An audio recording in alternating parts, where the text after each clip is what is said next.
বিসমিল্লাহির রহমানির রাহিম। আজকে আমরা পড়ব তরঙ্গ। অনেক দিন পর আমি এই অধ্যায়টা পড়াচ্ছি। সেই লাস্ট মনে হয় 2020-19-এর দিকে পড়াইছিলাম। শর্ট সিলেবাসে আসার পর আমরা এই অধ্যায়টা পড়াইনি স্বাভাবিকভাবেই। সো এই অধ্যায়টা আমরা এখন আবার ইন ডিটেলসে পড়ব। সো সবাই একটু মন দিয়ে ক্লাসটা করবা, আশা করি সব কিছু ক্লিয়ার হয়ে যাবে, কঠিন কিছুই মনে হবে না। তো আমি আলহামদুলিল্লাহ ভালো আছি। তোমরা জাস্ট একটু কমেন্টে আমাকে জানাও যে পর্যায়বৃত্ত গতি কি করা হয়েছে কিনা তোমাদের। হ্যাঁ, আমি কিন্তু বারবার তোমাদের গত দুদিন ধরে রিমাইন্ডার দিচ্ছি যে পর্যায়বৃত্ত গতি 4টা ক্লাস, প্রথম 4টা ক্লাস তোমার জানা থাকা লাগবেই, তাছাড়া কিন্তু এই অধ্যায়টা তোমার বুঝতে অসুবিধা হবে। তো তারপরেও যারা পর্যায়বৃত্ত গতি দেখো নাই তারা অন্তত আজকের ক্লাসটা মন দিয়ে দেখার চেষ্টা করো, বুঝলেও বুঝতে পারো, আমি ওইভাবেই পড়ানোর চেষ্টা করব। ঠিক আছে, ওকে। সো আমরা আর কথা না বাড়াই, তোমরা তোমাদের বন্ধুদেরকে মেনশন করে দিতে পারো আজকের ক্লাসে। শুরু করি তরঙ্গ। তো তরঙ্গ অধ্যায়ে প্রথমেই যেই প্রশ্ন সেটা হচ্ছে তরঙ্গ আসলে কি। তো তরঙ্গ কি, এই যে তরঙ্গ কি, এই তরঙ্গ কি, এই সংজ্ঞাটা কিন্তু পরীক্ষায় আসার মতো একটা সংজ্ঞা। এখানে কি বলছে দেখি একটু, যে পর্যায়বৃত্ত আন্দোলন, তার মানে প্রথম কথা হচ্ছে তরঙ্গ হচ্ছে পর্যায়বৃত্ত আন্দোলন। তার মানে তরঙ্গ কি ভাইয়া? পর্যায়বৃত্ত আন্দোলন। আলোড়নের মাধ্যমে কণাগুলোর পর্যায়বৃত্ত কম্পনের সাহায্যে মাধ্যমের মধ্য দিয়ে অগ্রসর হয়ে এক স্থান থেকে অন্য স্থানে শক্তি সঞ্চারিত করে, কিন্তু মাধ্যমের কণাগুলোকে স্থানান্তরিত করে না। মাধ্যমের কণাগুলো কি হয় না? স্থানান্তর হয় না, তাকে তরঙ্গ বলে। তাহলে আমি যদি সোজা বাংলা কথায় বলি যে তরঙ্গ হচ্ছে এটা পর্যায়বৃত্ত আলোড়ন, অর্থাৎ পিরিয়ডিক মোশন বলা যায়। যেই মোশনের মাধ্যমে মাধ্যমের কণাগুলো পর্যায়বৃত্ত স্পন্দনের মাধ্যমে শক্তিকে এক জায়গা থেকে আরেক জায়গায় ট্রান্সফার করে। কাকে? শক্তিকে। বাট মাধ্যমের কণাগুলোর কোনো ট্রান্সফার ঘটে না, অর্থাৎ মাধ্যমের কণাগুলো জায়গায় ছাড়িয়ে স্পন্দিত হয়। এই ধরনের আন্দোলনকে আমরা বলবো তরঙ্গ। এখন তরঙ্গের বাস্তব এক্সাম্পলের সাথে তোমাকে যদি পরিচয় করিয়ে দেয় তাহলে ব্যাপারটা রিলেট করতে সহজ হবে। ভাইয়া পানি আছে, পানিতে তুমি মনে করো হচ্ছে পানি, তো এই পানির উপর একটা ফোম আছে। আচ্ছা দেখো, এখানে মনে করো শান্তশিষ্ট পানি আছে, এক বালতি পানি আছে, বালতির পানি শান্তশিষ্ট। ফোম চিনো? ফোম, শলা, এই হচ্ছে সেই ফোম বা শলা। ফোমটা ভাসমান অবস্থায় আছে। তুমি যখন এই পানিতে একটা গুতা মারবা, এভাবে পানিটা স্পন্দিত হতে থাকবে। ফোমটা কিন্তু জায়গায় দাঁড়িয়ে এভাবে স্পন্দিত হতে থাকবে, তাই না? চিন্তা করো, একটা স্থির পুকুরের পানিতে, মানে পানিটা স্থির আছে, ওইখানে একটা ফোম আছে, তুমি যদি ঢিল মারো ফোমটা কিন্তু জায়গায় দাঁড়িয়ে আপ ডাউন হতে থাকবে। ফোম বা পানির মধ্যে যা কিছু আছে সব কিন্তু জায়গায় দাঁড়িয়ে, সে কিন্তু সামনে আগাবে না, পিছেও যাবে না, জায়গায় দাঁড়িয়ে এভাবে স্পন্দিত হতে থাকবে। এর মানেটা কি? এর মানে হচ্ছে পানির কণাগুলো কেয়ারফুলি শূন্য, পানির কণাগুলো জায়গায় দাঁড়িয়ে এভাবে পর্যায়বৃত্ত গতিতে বা সিম্পল হারমোনিক মোশনে স্পন্দিত হতে থাকবে। তো অসংখ্য পানির কণা যখন এভাবে স্পন্দন দিবে, তখন এখানে যে এনার্জি বা শক্তি, সেই শক্তিটা স্পন্দনের ঠেলায় সামনের দিকে অগ্রসর হবে। আর এই এইটাকেই বলা হয় কি, এই স্পন্দনকেই আমরা বলবো তরঙ্গ, যেখানে মাধ্যমের কণাগুলো কিন্তু সামনে যায় না। পুকুরে যখন ঢেউ আসে, ঢেউটা কিন্তু এমন না যে পুকুরের মাঝখান থেকে পানি তীরে চলে আসছে, না, এখানে পানির কণাগুলো জাস্ট জায়গা দাঁড়িয়ে এরকম উপর নিচ হতে থাকে, আর এনার্জিটা তীরে আসে, শক্তিটা তীরে আসে। সো এটাই হচ্ছে তরঙ্গ। তার মানে তরঙ্গর মূল কথা হচ্ছে কণাগুলো জায়গায় দাঁড়িয়ে স্পন্দন হবে, সরল ছন্দিত স্পন্দনে স্পন্দিত হবে, আর শক্তি সামনের দিকে যাবে, এটাকেই বলা হয় তরঙ্গ। দেখো, মাধ্যমের কণাগুলোর স্থানান্তর হয় না, মাধ্যমের কণাগুলোকে স্থানান্তরিত করে না, কিন্তু শক্তি এক স্থান থেকে অন্য স্থানে সঞ্চারিত করে, তাকে কি বলে? তরঙ্গ বলে। কথা কি ক্লিয়ার? যেমন পানির তরঙ্গ, শব্দ তরঙ্গ, এই যে আমরা কথা বলি, শব্দ কি একটা শক্তি, তাই না? তোমরা সবাই জানো শব্দ, sound is a kind of energy. তো এই শব্দটা সামনের দিকে কেন যাচ্ছে? আমরা যখন কথা বলি, ফোর্স দেই, তখন এই সামনের যে বায়ুর কণাগুলো আছে তারা এইভাবে সরল ছন্দিত স্পন্দনে কম্পিত হয়, ফরওয়ার্ড ব্যাকওয়ার্ড, ফরওয়ার্ড ব্যাকওয়ার্ড। এই কম্পনের কারণে এনার্জিটা ভাইয়া সামনের দিকে অগ্রসর হয় এবং এই শব্দটা তোমার কানে গিয়ে বাড়ি দেয়, ফলে তুমি শব্দ শুনতে পারো। কথা কি ক্লিয়ার? ঠিক একইভাবে গিটারের তার, দেখো গিটারের তার দিয়ে যখন আমরা গিটার বাজাই, তারটা কিন্তু জায়গায় দাঁড়িয়ে কাঁপে, কিন্তু শব্দ শক্তিটা সামনের দিকে অগ্রসর হয়। ঠিক একইভাবে আমরা বলতে পারি, আরো সিম্পল এক্সাম্পল, একটা দড়ির কথা চিন্তা করতে পারি। একটা দড়ি, একটা দড়ি, দড়ি কই, দড়ি কই, দড়ি কই, দড়ি তো আমার হাতের কাছে নাই। একটা দড়ি নাও, হাতে সবাই একটা দড়ি নাও, দড়ি চিনো তো? দড়ি, দড়ি নিয়ে হাতের দড়িটাকে তুমি যদি এরকম আপ ডাউন করো, জাস্ট জায়গায় দাঁড়িয়ে দড়িটা ধরে আপ ডাউন, তখন দেখবা এই যে এটা আপ ডাউন করলে, এটা তো সিম্পল হারমোনিক মোশন, বাট হাতের দড়ি পুরোটাই কিন্তু এভাবে আপ ডাউন হবে, অর্থাৎ ওয়েভ কিন্তু সামনে যাবে। তুমি কণার স্পন্দন ঘটাচ্ছ এখানে, কণা কিন্তু জায়গায় দাঁড়িয়ে স্পন্দিত হচ্ছে, কিন্তু দড়ি বরাবর, এই যে হাতে একটা দড়ি নিয়ে তুমি যদি দড়িটাকে ধরে আপ ডাউন করো, এই যে এই বরাবর দড়িটা স্পন্দিত হয়ে যাবে, তাই না? প্রশ্ন হতে পারে না যে ভাই আমি জাস্ট এই কণাটাকে আপ ডাউন করতেছি, তাহলে এইটা কি? এই কণার আপ ডাউনের কারণে ভাইয়া তার পার্শ্ববর্তী কণা আপ ডাউন করে, তার পার্শ্ববর্তী কণাটা আপ ডাউন করে। কণাগুলো যে আপ ডাউন করে সেটা কিন্তু সিম্পল হারমোনিক মোশন, যেটা আমরা পর্যায়বৃত্ত গতি অধ্যায়ে পড়েছি। এর ফলে যে এনার্জিটা এই প্রান্ত থেকে এই প্রান্তে যাচ্ছে, এটাকেই আমরা বলছি, এই পুরো জিনিসটাকে আমরা বলছি ওয়েভ বা তরঙ্গ। ওকে, সো মোটামুটি তরঙ্গের ব্যাপারটা বুঝছি। তাহলে তরঙ্গ দুইটা কথা মাথায় রাখতে হবে, দুইটা কথা মাথায় রাখবেন। তরঙ্গ কি করে? শক্তিকে ট্রান্সফার করে, এক জায়গা থেকে আরেক জায়গায় শক্তিকে ট্রান্সফার করে। এই শক্তিকে ট্রান্সফার করার জন্য মাধ্যমের কণাগুলোর কি হয় না, কমেন্টে জানাও। এই শক্তিকে ট্রান্সফার করার জন্য মাধ্যমের কণাগুলো কি তার জায়গা ছেড়ে দেয়? মাধ্যমের কণাগুলো কি তার জায়গা ছেড়ে আগে অপর জায়গায় পৌঁছে যায়? না, মাধ্যমের কণাগুলোর কোনো স্থানান্তর ঘটে না। মাধ্যমের কণাগুলো তার জায়গায় থেকে হয় উপরে নিচে, অথবা এইভাবে ফরওয়ার্ড ব্যাকওয়ার্ড এভাবে কাঁপাকাঁপি করে। এই কম্পনে যে এনার্জি, সেই এনার্জিটা সামনে যায়, এটাই হচ্ছে তরঙ্গ। বুঝছি? এবার কথা হচ্ছে ভাইয়া, এই যে দেখো মহাশূন্যে তুমি আমি কি চাইলেই কথা বলতে পারবো? ধরো আমি আর আমার ওয়াইফ মহাশূন্যে গিয়ে হাত ধরে আমরা গান গাচ্ছি, তুমি আমি কাছাকাছি, জীবন জীবন ধরে। আমার বউ কি আমার শব্দ শুনতে পারবে? পারবে না। কারণ কি? কারণ ভাইয়া শব্দ তো একটা এনার্জি, আর এই এনার্জি ট্রান্সফার করার জন্য ওই কণা দরকার, যে কণা কেঁপে কেঁপে কেঁপে কেঁপে এনার্জিটা ট্রান্সফার করবে তরঙ্গের মাধ্যমে, তরঙ্গের মাধ্যমে। এখন মহাশূন্যে তো ভাই কণাই নাই, বায়ু শূন্য, কোনো কণা নাই। কোনো মাধ্যম আছে মহাশূন্যে? নাই, মাধ্যম নাই। এই কারণে মহাশূন্যে তুমি আর আমি চাইলেই এভাবে গান গাইতে পারবো না, এভাবে কথা বলতে পারবো না। বুঝতে পারছো? ব্যাপার হচ্ছে ওইটাই। এই কারণে মহাশূন্যে ওই ধরো রেডিও মেডিও ইউজ করা হয়, এই তো মাধ্যম নাই। এখন এই যে তরঙ্গ, এই তরঙ্গ কয় ধরনের সেটা আমরা জানবো। তরঙ্গের প্রকারভেদ সবাই লিখো। তরঙ্গ প্রধানত দুই প্রকার, প্রধানত দুই প্রকার, প্রধানত দুই প্রকার। দুই প্রকার কি কি একটু লিখো। একটা হচ্ছে যান্ত্রিক তরঙ্গ, যান্ত্রিক তরঙ্গ, আর একটা হচ্ছে তাড়িৎ চুম্বক তরঙ্গ। তাড়িৎ চুম্বক তরঙ্গ, যান্ত্রিক তরঙ্গ আর তাড়িৎ চুম্বক তরঙ্গ। আমি একটু লিখে নিই, প্রধানত দুই প্রকার কি কি? যান্ত্রিক আর তাড়িৎ চুম্বক। যান্ত্রিক তরঙ্গ কি? যেই তরঙ্গ সঞ্চালনের জন্য মাধ্যমের প্রয়োজন হবে। কিসের প্রয়োজন হবে? মাধ্যমের প্রয়োজন হবে, তাকে বলা হয় যান্ত্রিক তরঙ্গ। যান্ত্রিক তরঙ্গ মানে কি? মাধ্যমের দরকার পড়বে, মাধ্যমের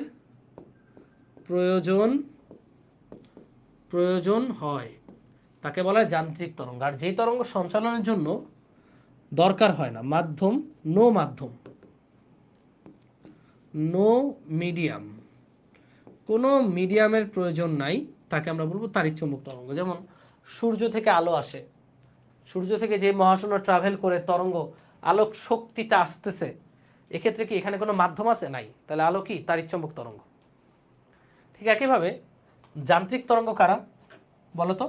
যান্ত্রিক তরঙ্গ কারা? এই যে শব্দ তরঙ্গ, তারপরে হচ্ছে এই যে পানির ঢেউ, তারপরে হচ্ছে সুরশলাকার শব্দ, তারপরে আরো আরো আরো বলো, দোলনার তরঙ্গ, সরল ছন্দিত স্পন্দন, গিটারের শব্দ, মানে আশেপাশে তুমি যাই শুনো সবই কি ভাই যান্ত্রিক তরঙ্গ। কারণ এই যান্ত্রিক তরঙ্গ তারাই যাদের সঞ্চালনের জন্য মাধ্যম লাগবে, মাধ্যম ছাড়া সে সঞ্চালিত হইতে পারবে না। এখন এবার এই যান্ত্রিক তরঙ্গ আবার কয় প্রকার? দুই প্রকার, সেটা নিয়ে আমাদের পড়াশোনা। তাড়িৎচুম্বক তরঙ্গ নিয়ে আমাদের ব্যাচ ইলেকট্রিক্সে আমরা পড়াবো, তার নাম হচ্ছে ভৌত আলোক বিজ্ঞান, যেটা দ্বিতীয় পত্রের একটা পুরো চ্যাপ্টার।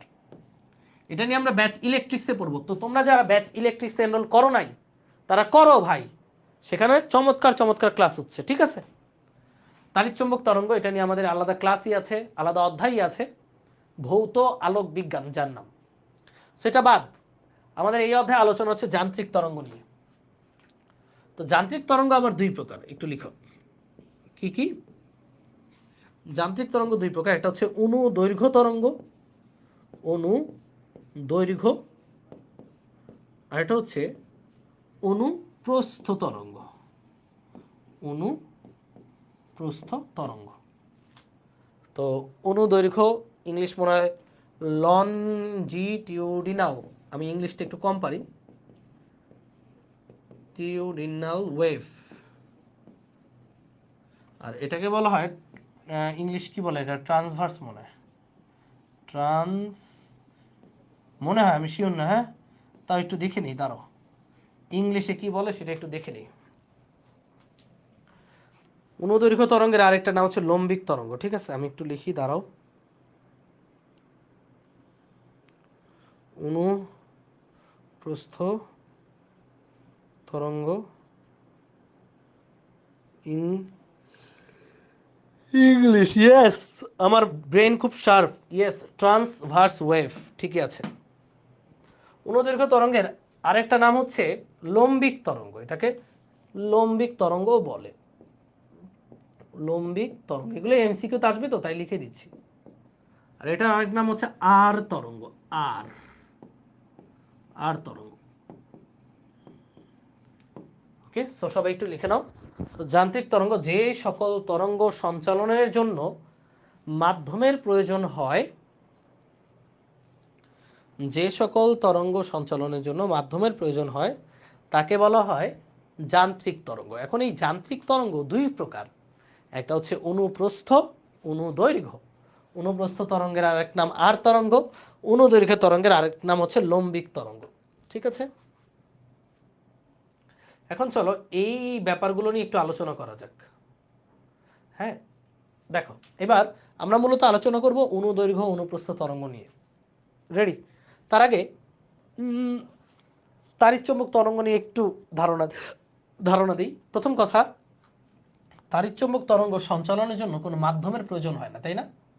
একটু লিখে নিই,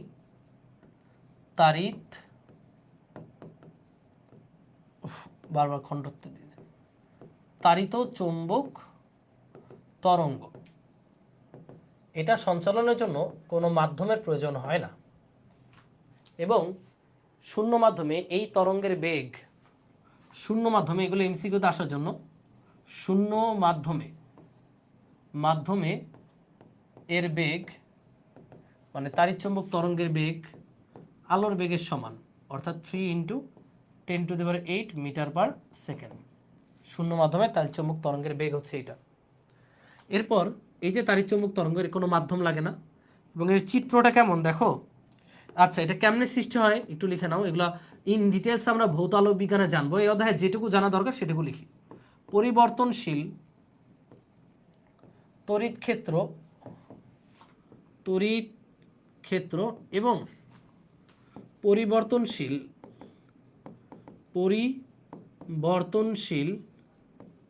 চৌম্বক ক্ষেত্র তরঙ্গের মাধ্যমে ইহা গঠিত হয়। ওকে, পরিবর্তনশীল তড়িৎ ক্ষেত্র, পরিবর্তনশীল চৌম্বক ক্ষেত্র তরঙ্গের মাধ্যমে এই তাড়িৎ চৌম্বক তরঙ্গ, দেখো নামের মধ্যেই কাম আছে। তাড়িৎ মানে তড়িৎ ক্ষেত্র, চৌম্বক মানে চৌম্বক ক্ষেত্র। তড়িৎ ক্ষেত্র আর চৌম্বক ক্ষেত্র কেমন হইতে হবে? পরিবর্তনশীল, এবং এদের মাধ্যমে আমার একটা তাড়িৎ চৌম্বক তরঙ্গ গঠিত হবে। সেই তাড়িৎ চৌম্বক তরঙ্গের চিত্রটা খুব সুন্দর, এই কারণে আমি একটু দেখাচ্ছি তোমাদেরকে। এটা চিত্র হচ্ছে এরকম, এই যে ধরো ওয়াই অক্ষ, এটা এক্স অক্ষ, এটা মনে করো এই যে এখানে দুইটা ওয়েভের সংমিশ্রণ, এটা মনে করো পরিবর্তনশীল তড়িৎ ক্ষেত্র। পরিবর্তনশীল কেন? এটা বুঝতেই পারতেছো যে এক একটা বিন্দুতে এটার মান এক এক রকম, তাই না? এক এক বিন্দুতে এক এক, এটার মান এক এক রকম, এই কারণে এটা কি ভাই পরিবর্তনশীল। গ্রাফটা কেমন ভাই? পরিবর্তনশীল। তাহলে এটা হচ্ছে পরিবর্তনশীল তড়িৎ ক্ষেত্র। এই সবুজটা কি? পরিবর্তনশীল তড়িৎ ক্ষেত্র। এবং এটার সাথে 90 ডিগ্রি কোণে থাকবে পরিবর্তনশীল চৌম্বক ক্ষেত্র।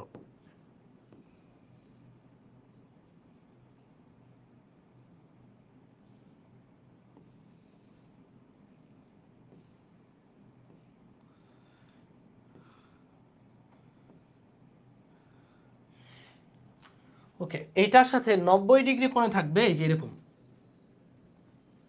পরিবর্তনশীল চৌম্বক ক্ষেত্র। আবারও দেখাই সুন্দর করে, এই যে 90 ডিগ্রি,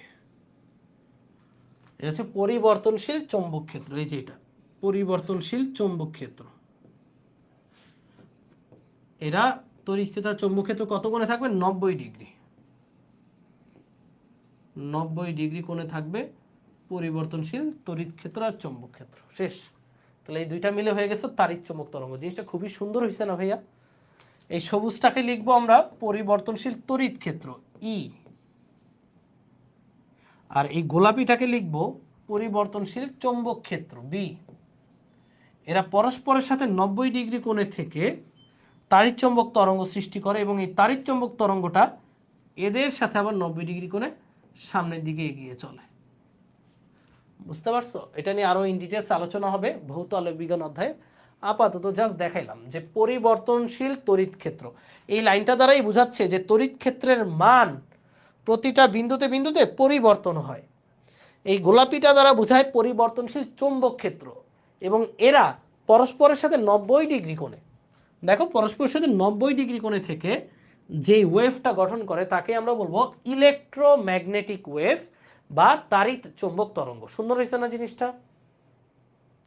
হ্যাঁ, সুন্দর হয়েছে। ওকে, এটা নিয়ে আরো পড়াশোনা করব আমরা ইন ফিউচার, বাট আমাদের আজকের অধ্যায়ে মূলত পড়াশোনা হচ্ছে অনুদৈর্ঘ্য তরঙ্গ, অনুপ্রস্থ তরঙ্গ নিয়ে। তো চলো আমরা পরের স্লাইডে যাই। তরঙ্গের প্রকারভেদে আমরা জেনেছি যান্ত্রিক তরঙ্গের মধ্যে দুইটা তরঙ্গ আছে, একটা হচ্ছে অনুদৈর্ঘ্য আর একটা হচ্ছে অনুপ্রস্থ। তো এখন এই দুইটা জিনিস ভালো মতো বুঝতে হবে। তাড়িৎ চৌম্বক তরঙ্গ তোমার বোঝার দরকার নেই, বাট এটা বুঝতে হবে ভালো মতো। খেয়াল করো, অনুদৈর্ঘ্যটা কি আর অনুপ্রস্থটা কি। ভাইয়া তুমি যখন পানিতে ঢিল ফেলো, এই মনে করো এখানে পানিটা স্থির ছিল, তুমি যখন পানিতে ঢিল ফেলো পানির এই কণাটা কোন দিকে লাফালাফি করে? এই যে এই দিকে লাফালাফি শুরু করে। দেখো পানির কণাটা জায়গায় দাঁড়িয়ে এরকম লাফালাফি করে। না বিশ্বাস হলে তুমি একটা নৌকায় উঠো, এরপর কেউ যদি দাবরানিরা নৌকাটা কিন্তু ভাইয়া এরকম আপ ডাউন করে, তাই না? পানির ঢেউ যদি নৌকার তল দিয়ে যায়, নৌকাটা কি ভাইয়া এরকম লাফায় না, এই যে এরকম স্প্রিং এর মতো জাম্পিং করে? তাহলে ভাই এই যে পানির কণাটা সে কিন্তু এইভাবে আপ ডাউন করবে, কিন্তু শক্তিটা কোন দিকে যায় বলো? আমি মানে হচ্ছে চাঁদপুরে বেড়াতে গিয়ে এটা প্রত্যক্ষ করেছি। একটা ছোট ডিঙি নৌকায় আমি ঘুরতেছি, আমার পাশ দিয়ে একটা বড় ট্রলার গেল, ট্রলারের যেই মানে হচ্ছে ধাক্কায় পানিটা আমাকে কিন্তু তীরের দিকে ধাক্কা দেয় না। আমি নৌকার উপরে আছি, নৌকাটা খালি এরকম আপ ডাউন করলো জায়গায় দাঁড়িয়ে। তার মানে বুঝতে হবে নৌকার নিচে যে পানিটা আছে সেই পানির কণাগুলো এইভাবে আপ ডাউন করতেছে, এইভাবে আপ ডাউন করতেছে। কিন্তু ওয়েভ কোন দিকে যাচ্ছে? ওয়েভ কিন্তু যাচ্ছে এইভাবে সামনের দিকে, তাই না? ওয়েভটা যাচ্ছে সামনের দিকে। তাহলে আমরা বলতে পারি যে কণাগুলোর স্থানান্তর বা কণাগুলোর কম্পনের দিকের সাথে তরঙ্গটা কত ডিগ্রি কোণে যাচ্ছে বলেন তো ভাই? 90 ডিগ্রি কোণে যাচ্ছে। এই তো এটাকেই বলে অনুপ্রস্থ, বাট আমি অনুদৈর্ঘ্যের জায়গায় লিখে ফেলছি ভুলে। এই তো তুই মারা খেয়েছিস। আচ্ছা, তাহলে এই যে কাব্য ভাই পারছে, তাহলে তোমরা পারবা না কেন? যে মাধ্যমের কণাগুলোর কাপাকাপির বা কম্পনের দিকের সাথে তরঙ্গটা 90 ডিগ্রি কোণে সামনের দিকে যদি অগ্রসর হয় বা সমকোণে অগ্রসর হয়, তাহলে সেই তরঙ্গকে আমরা বলবো অনুপ্রস্থ তরঙ্গ। আমি ভুলে অনুদৈর্ঘ্যের জায়গায় লিখে ফেলছি, এই কারণে মিস্টেক কারেক্ট করার জন্য আমি এটাকে মুছে ফেলে এইখানে দেখাই যে কণা কাপাকাপি হবে যেই বরাবর, তরঙ্গ এটা হচ্ছে তরঙ্গ। তরঙ্গ অগ্রসর হবে বা শক্তি অগ্রসর হবে তার সাথে সমকোণে, তাহলে এই তরঙ্গকেই বলা হবে অনুপ্রস্থ তরঙ্গ। কথা কি বুঝছো?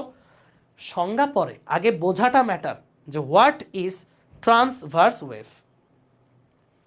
ট্রান্সভার্স ওয়েভটা হচ্ছে বা অনুপ্রস্থ তরঙ্গটা হচ্ছে যে যে পর্যাবৃত্ত আন্দোলনে মাধ্যমের কণাগুলোর স্থানান্তরের দিকের সাথে তরঙ্গ সমকোণে থাকে। এই যে তরঙ্গ বা শক্তিটা মাধ্যমের কণাগুলোর কম্পনের দিকের সাথে সমকোণে অগ্রসর হয় তাকে বলা হয় অনুপ্রস্থ তরঙ্গ। যেমন উদাহরণ দাও দেখি, যেমন আমি একটা উদাহরণ দিই, বাকিটা তোমরা দিবা। পানির ঢেউ, পানির ঢেউ ভাইয়া, সব পানির ঢেউ কিন্তু তরঙ্গ না। সমুদ্রের পানির ঢেউ কিন্তু তরঙ্গ না। অনেকে বলতে পারো ভাইয়া সমুদ্রের পানি তো দূর থেকে সামনে আসে, ওটা কি তরঙ্গ না? তাহলে ওখানে কণা স্থানান্তর হয় কেমনে? সমুদ্রের ঢেউ কিন্তু তরঙ্গ বলা যাবে না, কারণ এখানে আরো অনেকগুলো ফ্যাক্টর কাজ করে। বাতাস কাজ করে, বাতাস পানিটাকে ধাক্কা মারে, তাই না? বাট স্থির পানি, যেমন পুকুরের পানি, বালতির পানি, এই স্থির পানিতে তুমি যখন ঢিল ফেলবা তখন পানিগুলো জায়গা দাঁড়িয়ে স্পন্দিত হবে এবং ওইখানে যে ওয়েভটা সৃষ্টি হবে সেটা কিন্তু সামনের দিকে আগাবে। So that is wave. Okay, that is wave. So সব কিছুই, সব পানির ঢেউকেই তুমি যদি জাতীয় নাম দিয়ে তরঙ্গ দিয়ে দাও হবে না, কিন্তু মনে থাকে যেন তরঙ্গ মানে কণা কিন্তু সামনে যাবে না, শক্তি সামনে যাবে, কণা তার জায়গা দাঁড়িয়ে স্পন্দিত হবে। কথা কি বুঝতে পারছো? এই অনুপ্রস্থ ক্লিয়ার? ভাইয়া সংজ্ঞা লিখে দেন। সংজ্ঞা তো বইয়েই পাবি রে ভাই, আমার দিয়ে কষ্ট করে কেন লিখাবি? আচ্ছা সংজ্ঞা লিখো, আমি বলি তোমাদেরকে সংজ্ঞা। সংজ্ঞাটা বলি, সংজ্ঞা লিখা শেষ হলে আমাকে জানাবা যে হ্যাঁ ভাই লিখা শেষ। আমি সংজ্ঞাটা বলতেছি, বসে বসে বলতেছি, তোমরা সংজ্ঞাটা লিখো।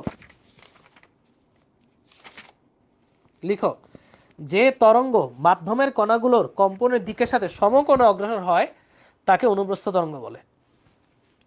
যে তরঙ্গ মাধ্যমের কণাগুলোর স্থানান্তরের দিকের সাথে সমকোণে অগ্রসর হয়,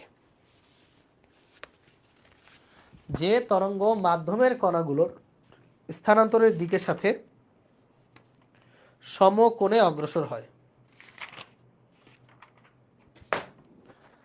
লিখেই দিই, এগুলো আমাদের নবম দশম শ্রেণীতে ছিল, বাট তোমাদের তাও নেই। যে তরঙ্গ, যে খুলবো না ভাই, যে তরঙ্গ মাধ্যমের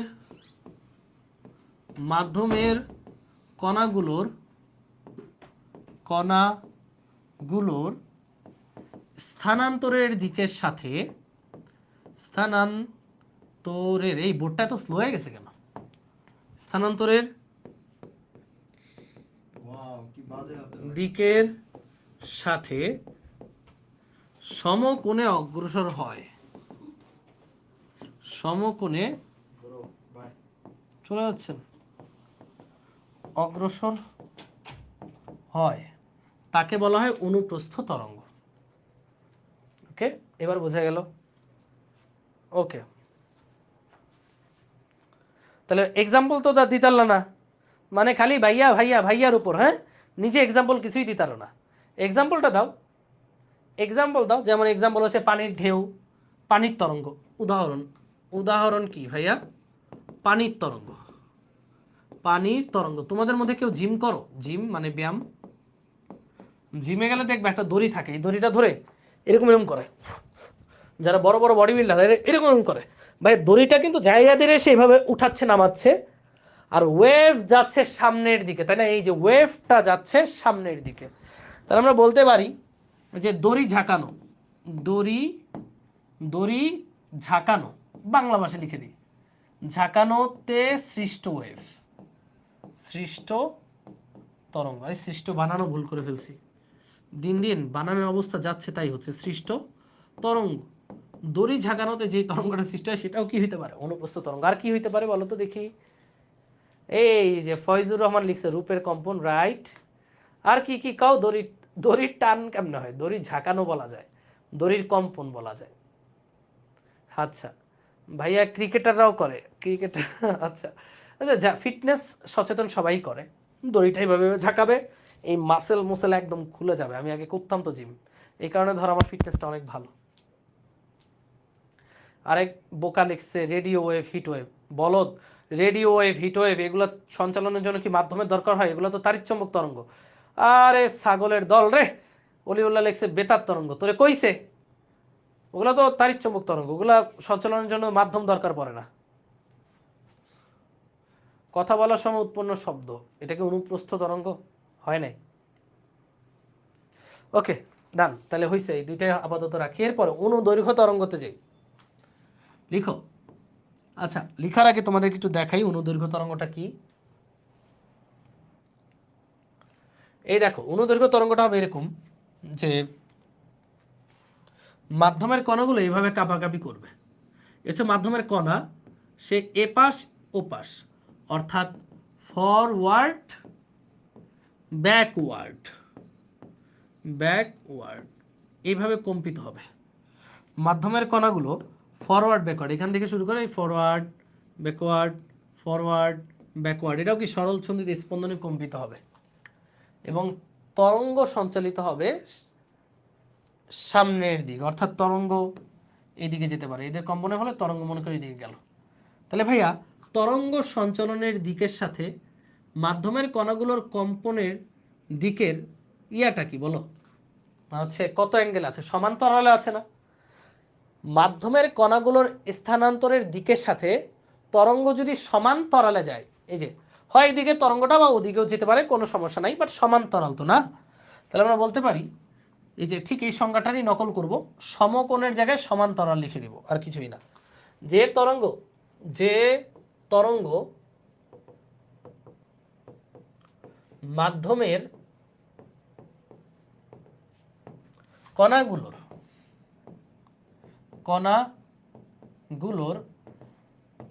স্থানান্তরের দিকের সাথে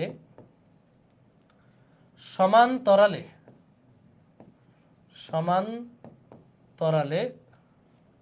অগ্রসর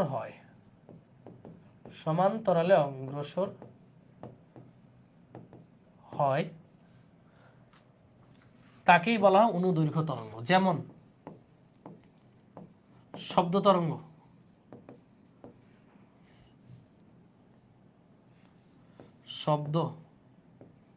তরঙ্গ,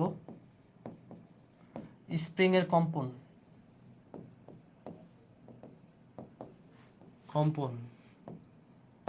এগুলো ইত্যাদি মনে থাকে। চলো, এই যে আমরা যখন সাউন্ড করি, কথাটা শুনি, আমরা যখন শব্দ করি, এই যে শব্দ সগীর, এই যে আওয়াজটা করলাম, কেন এই আওয়াজটা তোমার কানে বা সামনে যে দাঁড়িয়ে আছে তার কানে কেন যাবে?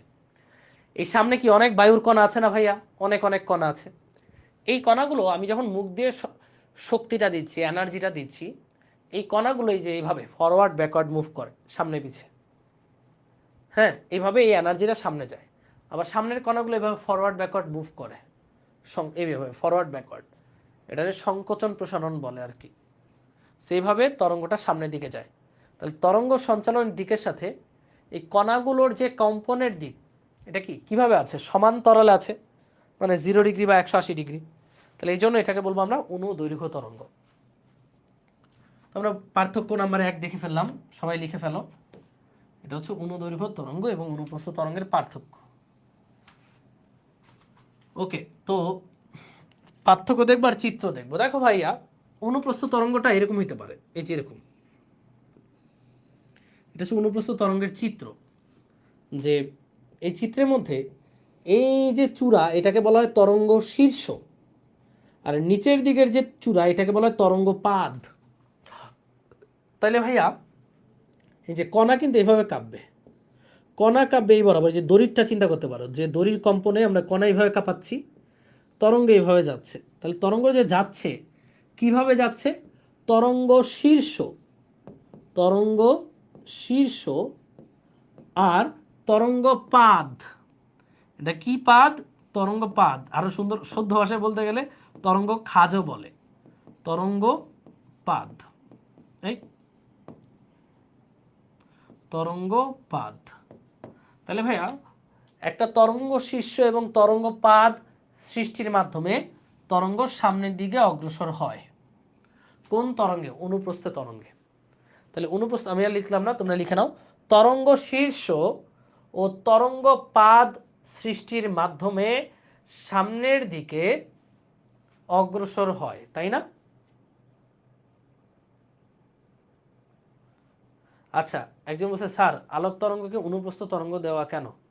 কারণ আলোক তরঙ্গ প্রথমত তাড়িৎচুম্বক তরঙ্গ, দ্বিতীয়ত এই অনুপ্রস্থ তরঙ্গের মতো তরঙ্গ শীর্ষ তরঙ্গ পাদ আছে। এই যে একটু আগে দেখাইছি তোমাদেরকে, এই যে দেখো তাড়িৎচুম্বক তরঙ্গ কি তরঙ্গ শীর্ষ তরঙ্গ পাদ আছে না, বৈশিষ্ট্যগুলো অনুপ্রস্থের সাথে মিলে, এই কারণে অনুপ্রস্থ বলা যায়, আলোক তরঙ্গকে অনুপ্রস্থ বলা যায়। ওকে, তোমরা বলছিলাম তরঙ্গ শীর্ষ তরঙ্গ খাজ সৃষ্টির মাধ্যমে অনুপ্রস্থ তরঙ্গ সামনের দিকে অগ্রসর হয়। আর এইখানে 2 নাম্বার, এটা হচ্ছে 2 নাম্বার। এবার এখানে 2 নাম্বারে আসি।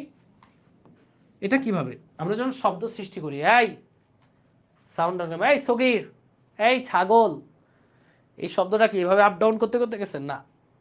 এখানে সামনে যে কণাগুলো ছিল, এই কণাগুলো দেখো, আমি যখনই এই যে মনে করো এখানে একটা মাইক আছে, এই মনে করো মাইক দিয়ে আমি সাউন্ড করার সাথে সাথে এখানে যে বায়ুর কণাগুলো আছে সেই কণাগুলো সংকুচিত হয়। কি হয়? কণার স্তরটা সংকুচিত হয়। যদি সুন্দর করে দেখাই যে এরকম সংকুচিত হয়, দেখো এখানে যে বায়ুর স্তর আছে সেটা এরকম সংকুচিত হয়, প্রসারিত হয়। ধাক্কা মারছি না, তাহলে প্রসারিত হবে, এই যে প্রসারিত হবে,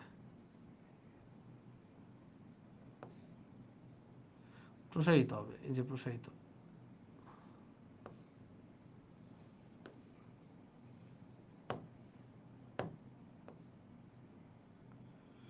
প্রসারণ হচ্ছে, এভাবে একটু সুন্দর করে রাখছি, এভাবে প্রসারণ হলো।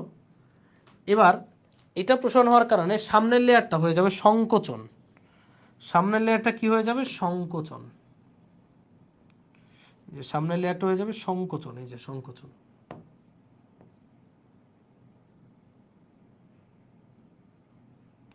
সংকোচন মানে খুব কাছাকাছি থাকবে, বুঝছো?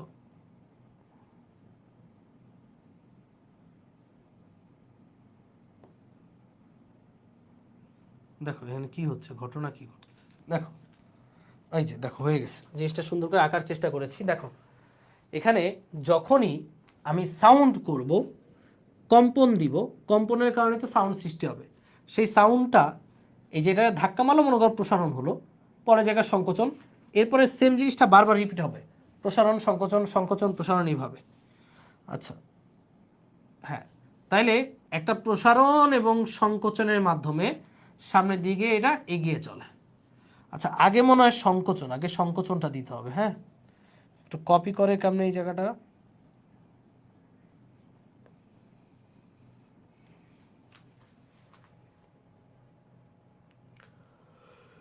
ওকে। সো আমরা জিনিসটাকে আবার একটু এই বসে আঁকি, সবাই আঁকো। সংকোচন প্রসারণ, সংকোচন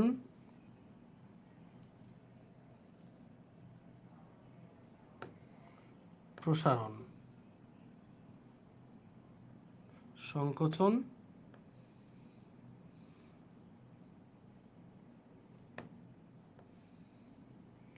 প্রসারণ। এবার ঠিক আছে, দেখো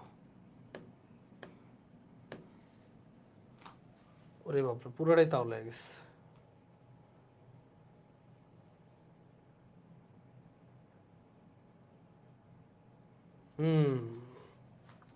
আবার আঁকো।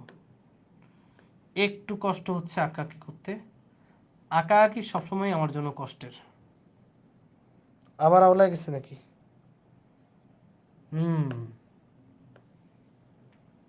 এই যে এখানে নিয়ে এসো, আবার আওলা গেছে নাকি? না, দেখো হয়ে গেছে আমাদের আঁকাআঁকি ডান। হ্যাঁ ওকে, দেখো সবাই একটু খেয়াল করো, এত অনেক কষ্ট করে রাখছি তাই না এটাকে সুন্দর করার জন্য। যখনই আমরা তো মূলত সাউন্ড সৃষ্টি করি সুর শলাকা দিয়ে, তাই না? এই মনে করো এখানে একটা সুর শলাকা, তো সুর শলাকাটাকে আমি কম্পিত করলাম, একটা হাতুড়ি দিয়ে বাড়ি মারলাম, তো ভ্রুম কাঁপতেছে। সুর শলাকা চিনো তো নাকি? হাতুড়ি দিয়ে বাড়ি মারা মানে ভ্রুম করে কাঁপবে। ভ্রুম আর শব্দ সৃষ্টি হবে।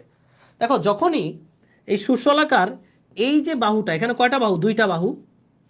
এই যে বাহুটা, এই বাহুটা যখন এখানে কাঁপলে কি এই পাশে একবার আসবে না? আসবে। আবার এই পাশে চলে যাবে, তাই না? এইভাবে কাঁপবে, যে ভ্রুম এইভাবে কাঁপবে। তাহলে যখনই সো তাহলে বুঝতেই পারছো 2 নাম্বার পার্থক্যটা হলো তরঙ্গ শীর্ষ তরঙ্গ পাদের সৃষ্টির মাধ্যমে অনুপ্রস্থ তরঙ্গ সামনের দিকে অগ্রসর হয়, আর এখানে সংকোচন প্রসারণের মাধ্যমে অনুদৈর্ঘ্য তরঙ্গ সামনের দিকে অগ্রসর হয়। ওকে, সো এবার পরের পার্থক্যে যাই আমরা। পরের পার্থক্য, তরঙ্গের খুব গুরুত্বপূর্ণ বৈশিষ্ট্য হচ্ছে তরঙ্গ দৈর্ঘ্য, তাই না? সো তরঙ্গ দৈর্ঘ্য কি? তরঙ্গ দৈর্ঘ্য হচ্ছে, পড়বো আমরা ইন ফিউচারে, সামনে আর একটু ভালো মতো পড়বো, এখন জাস্ট একটু সংজ্ঞাটা শুনে রাখো। তরঙ্গের উপরে একটা কণা, স্থিত একটা কণা, এই কণাটার একটা পূর্ণ কম্পন সম্পন্ন করতে যেই সময় লাগে, সেই সময় তরঙ্গটা যেই দূরত্ব যায় তাকে বলা হয় তরঙ্গ দৈর্ঘ্য। একটা কণার, তরঙ্গ স্থিত একটা কণার একটা পূর্ণ স্পন্দন সম্পন্ন করতে যেই সময় লাগে, অর্থাৎ পর্যায়কাল পরিমাণ সময় লাগে, সেই সময় তরঙ্গটা যতটুকু দূরত্ব যায় তাকেই বলা হয় তরঙ্গ দৈর্ঘ্য। তরঙ্গ দৈর্ঘ্য হচ্ছে একটা দূরত্ব, অর্থাৎ পর্যায়কাল সময় তরঙ্গটা যেই ডিস্টেন্স যাচ্ছে ওটাকে বলছি আমরা তরঙ্গ দৈর্ঘ্য। তো 3 নাম্বার যে বৈশিষ্ট্যটা সেটা হলো একটি তরঙ্গ শীর্ষ এবং একটি তরঙ্গ পাদ নিয়ে অনুপ্রস্থ তরঙ্গের একটা তরঙ্গ দৈর্ঘ্য গঠিত। তাহলে তরঙ্গ দৈর্ঘ্য কি? লিখো, একটি তরঙ্গ শীর্ষ, একটি তরঙ্গ শীর্ষ ও একটি তরঙ্গ পাদ নিয়ে, তরঙ্গ পাদ নিয়ে তরঙ্গ দৈর্ঘ্য গঠিত। তরঙ্গ দৈর্ঘ্য গঠিত, গঠিত।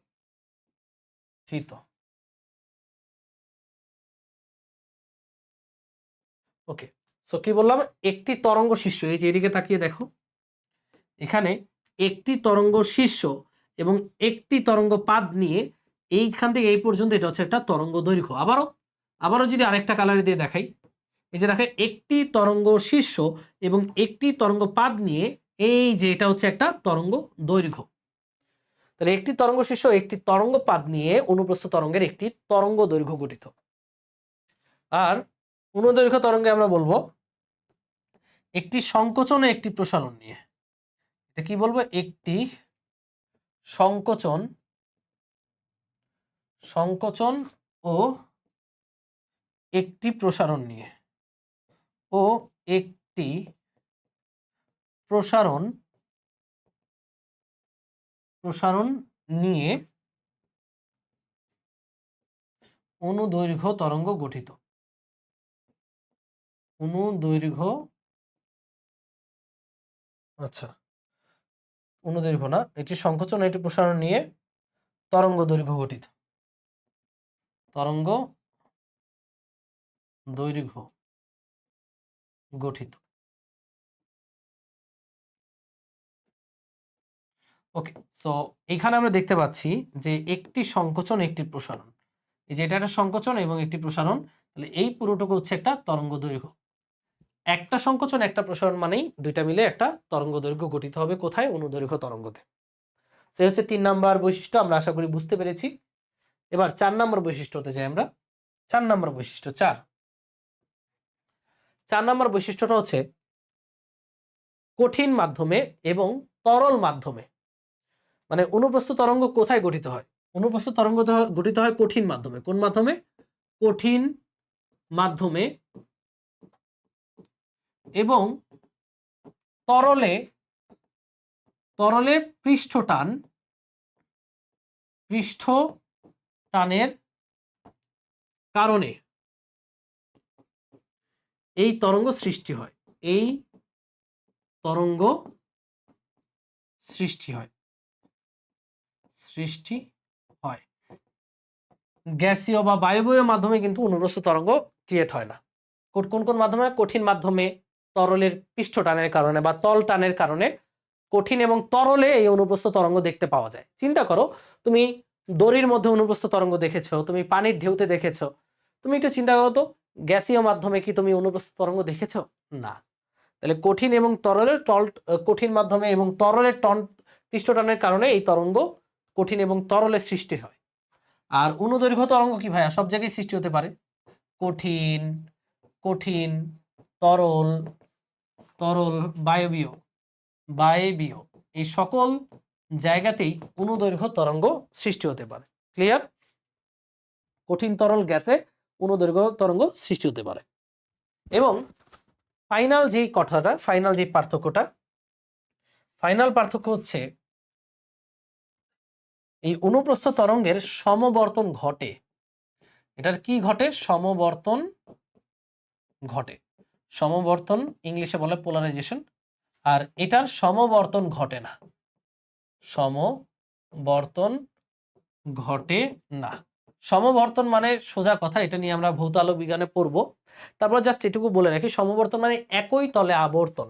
দেখো ভাইয়া, যে এই তরঙ্গটা এইভাবে, এ হচ্ছে অনুপ্রস্থ তরঙ্গ।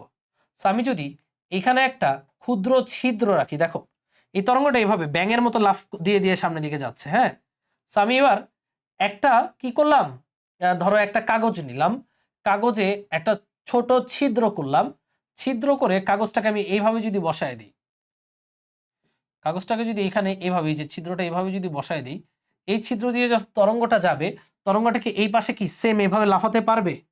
দেখো এখানে সে বাড়ি খেয়ে তরঙ্গটা কিন্তু এরকম সোজা হয়ে যাবে। তাহলে দেখো তরঙ্গটা আগে মানে উপরে নিচে লাফাচ্ছিল, এখন তরঙ্গটা সোজা হয়ে গেছে। এই সোজা হয়ে যাওয়াটাকে আমরা বলতেছি সমবর্তন। এটাকে কি বলতেছি? সমবর্তন। তাহলে এটা কার ঘটে? আমার অনুপ্রস্থ তরঙ্গের সমবর্তন ঘটানো সম্ভব। বাট চিন্তা করো, অনুদৈর্ঘ্য তরঙ্গ মানে এই যে এইভাবে সংকোচন প্রসারণ, মানে এইভাবে এইভাবে, তাই না? এইভাবে আপ ডাউন করবে বা সংকোচন প্রসারণের মাধ্যমে সামনের দিকে অগ্রসর হবে। মানে এখানে যদি তুমি সেম কাগজটা রাখতা, এভাবে ছিদ্র করে রাখতা, ও এই ছিদ্র দিয়ে ইজিলি সংকোচন প্রসারণ এইভাবে প্রবেশ করতে পারতো না? পারতো। সংকোচন প্রসারণ এইভাবে যেতে পারতো। তার মানে ওর কোনো চেঞ্জ হতো না। চেঞ্জ হওয়া মানে কি? ওর কোনো সমবর্তন হতো না। তার মানে অনুপ্রস্থ তরঙ্গের সমবর্তন ঘটবে, অনুদৈর্ঘ্য তরঙ্গের ঘটবে না। সমবর্তন নিয়ে ইন ডিটেলস আমরা ইন ফিউচারে জানবো ভাইয়া, সো এটা নিয়ে প্যারা খাওয়ার কিছু নেই। এই গেল আমাদের বৈশিষ্ট্য। এবার সরি, বৈশিষ্ট্য এবং পার্থক্য দুইটাই আমরা বুঝে ফেললাম। এবার আমরা আসি তরঙ্গের বিভিন্ন রাশি ও সমীকরণ, আমাদের কাজে লাগবে। পূর্ণ স্পন্দন কাকে বলে? পূর্ণ স্পন্দন হচ্ছে একটা কণা, তরঙ্গের উপর স্থিত একটা কণা। এই কণাটা তার এই অবস্থান থেকে ধরো আপ ডাউন শুরু করছে। পানির কণা চিন্তা করো, সে আপ ডাউন শুরু করছে, উপরে গেল 1, নিচে নামলো 2, আবারও নিচে নামবে 3, আবার তার জায়গায় চলে যাবে 4। তার মানে দেখো তো পূর্ণ স্পন্দন মানে কি? যে যেখান থেকে জার্নি স্টার্ট করেছিল আবার সেখানে ফিরে গেল। তার মানে একটা পূর্ণ সাইকেল, যেখান থেকে জার্নি স্টার্ট ওইখানে যে ফিরে যাবে, এটাকেই বলছি আমরা পূর্ণ স্পন্দন, তাই না? তাহলে পূর্ণ স্পন্দনের সংজ্ঞাটা কিভাবে দিতে পারি? পূর্ণ স্পন্দনের সংজ্ঞাটা কিভাবে দেওয়া যায়? কোন কম্পমান বস্তু একটি বিন্দু হতে যাত্রা করে আবার একই দিক থেকে সেই বিন্দুতে ফিরে এলে যে কম্পন সম্পন্ন হয় তাকে বলা হয় পূর্ণ স্পন্দন। এটাই হচ্ছে সংজ্ঞা। সো কোন একটা কণা জার্নি স্টার্ট করলো এখান থেকে, আবার পুরো জার্নি শেষে আবার একই দিক থেকে ফিরে যদি তার আগের অবস্থানে ফিরে আসে, একই দিক থেকে, দেখো এদিক থেকে সে যদি আগের অবস্থানে ফিরে আসলো, তাকে বলবো পূর্ণ স্পন্দন।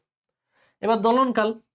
দোলনকাল হচ্ছে একটি পূর্ণ স্পন্দন সম্পন্ন করতে, পূর্ণ স্পন্দন সম্পন্ন করতে, সম্পন্ন করতে যে সময় লাগে, যে সময় লাগে, একদম সোজা বাংলা কথা, তাকেই পর্যায়কাল টি বলে বা দোলনকাল বলে। এটাকে দোলনকাল বা পর্যায়কাল বলা যায়।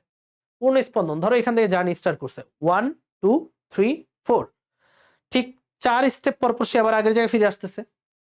তাহলে এই পূর্ণ স্পন্দন সম্পন্ন করার জন্য যে সময়টা দরকার পড়ছে ওইটাকে বলছি আমরা পর্যায়কাল বা দোলনকাল।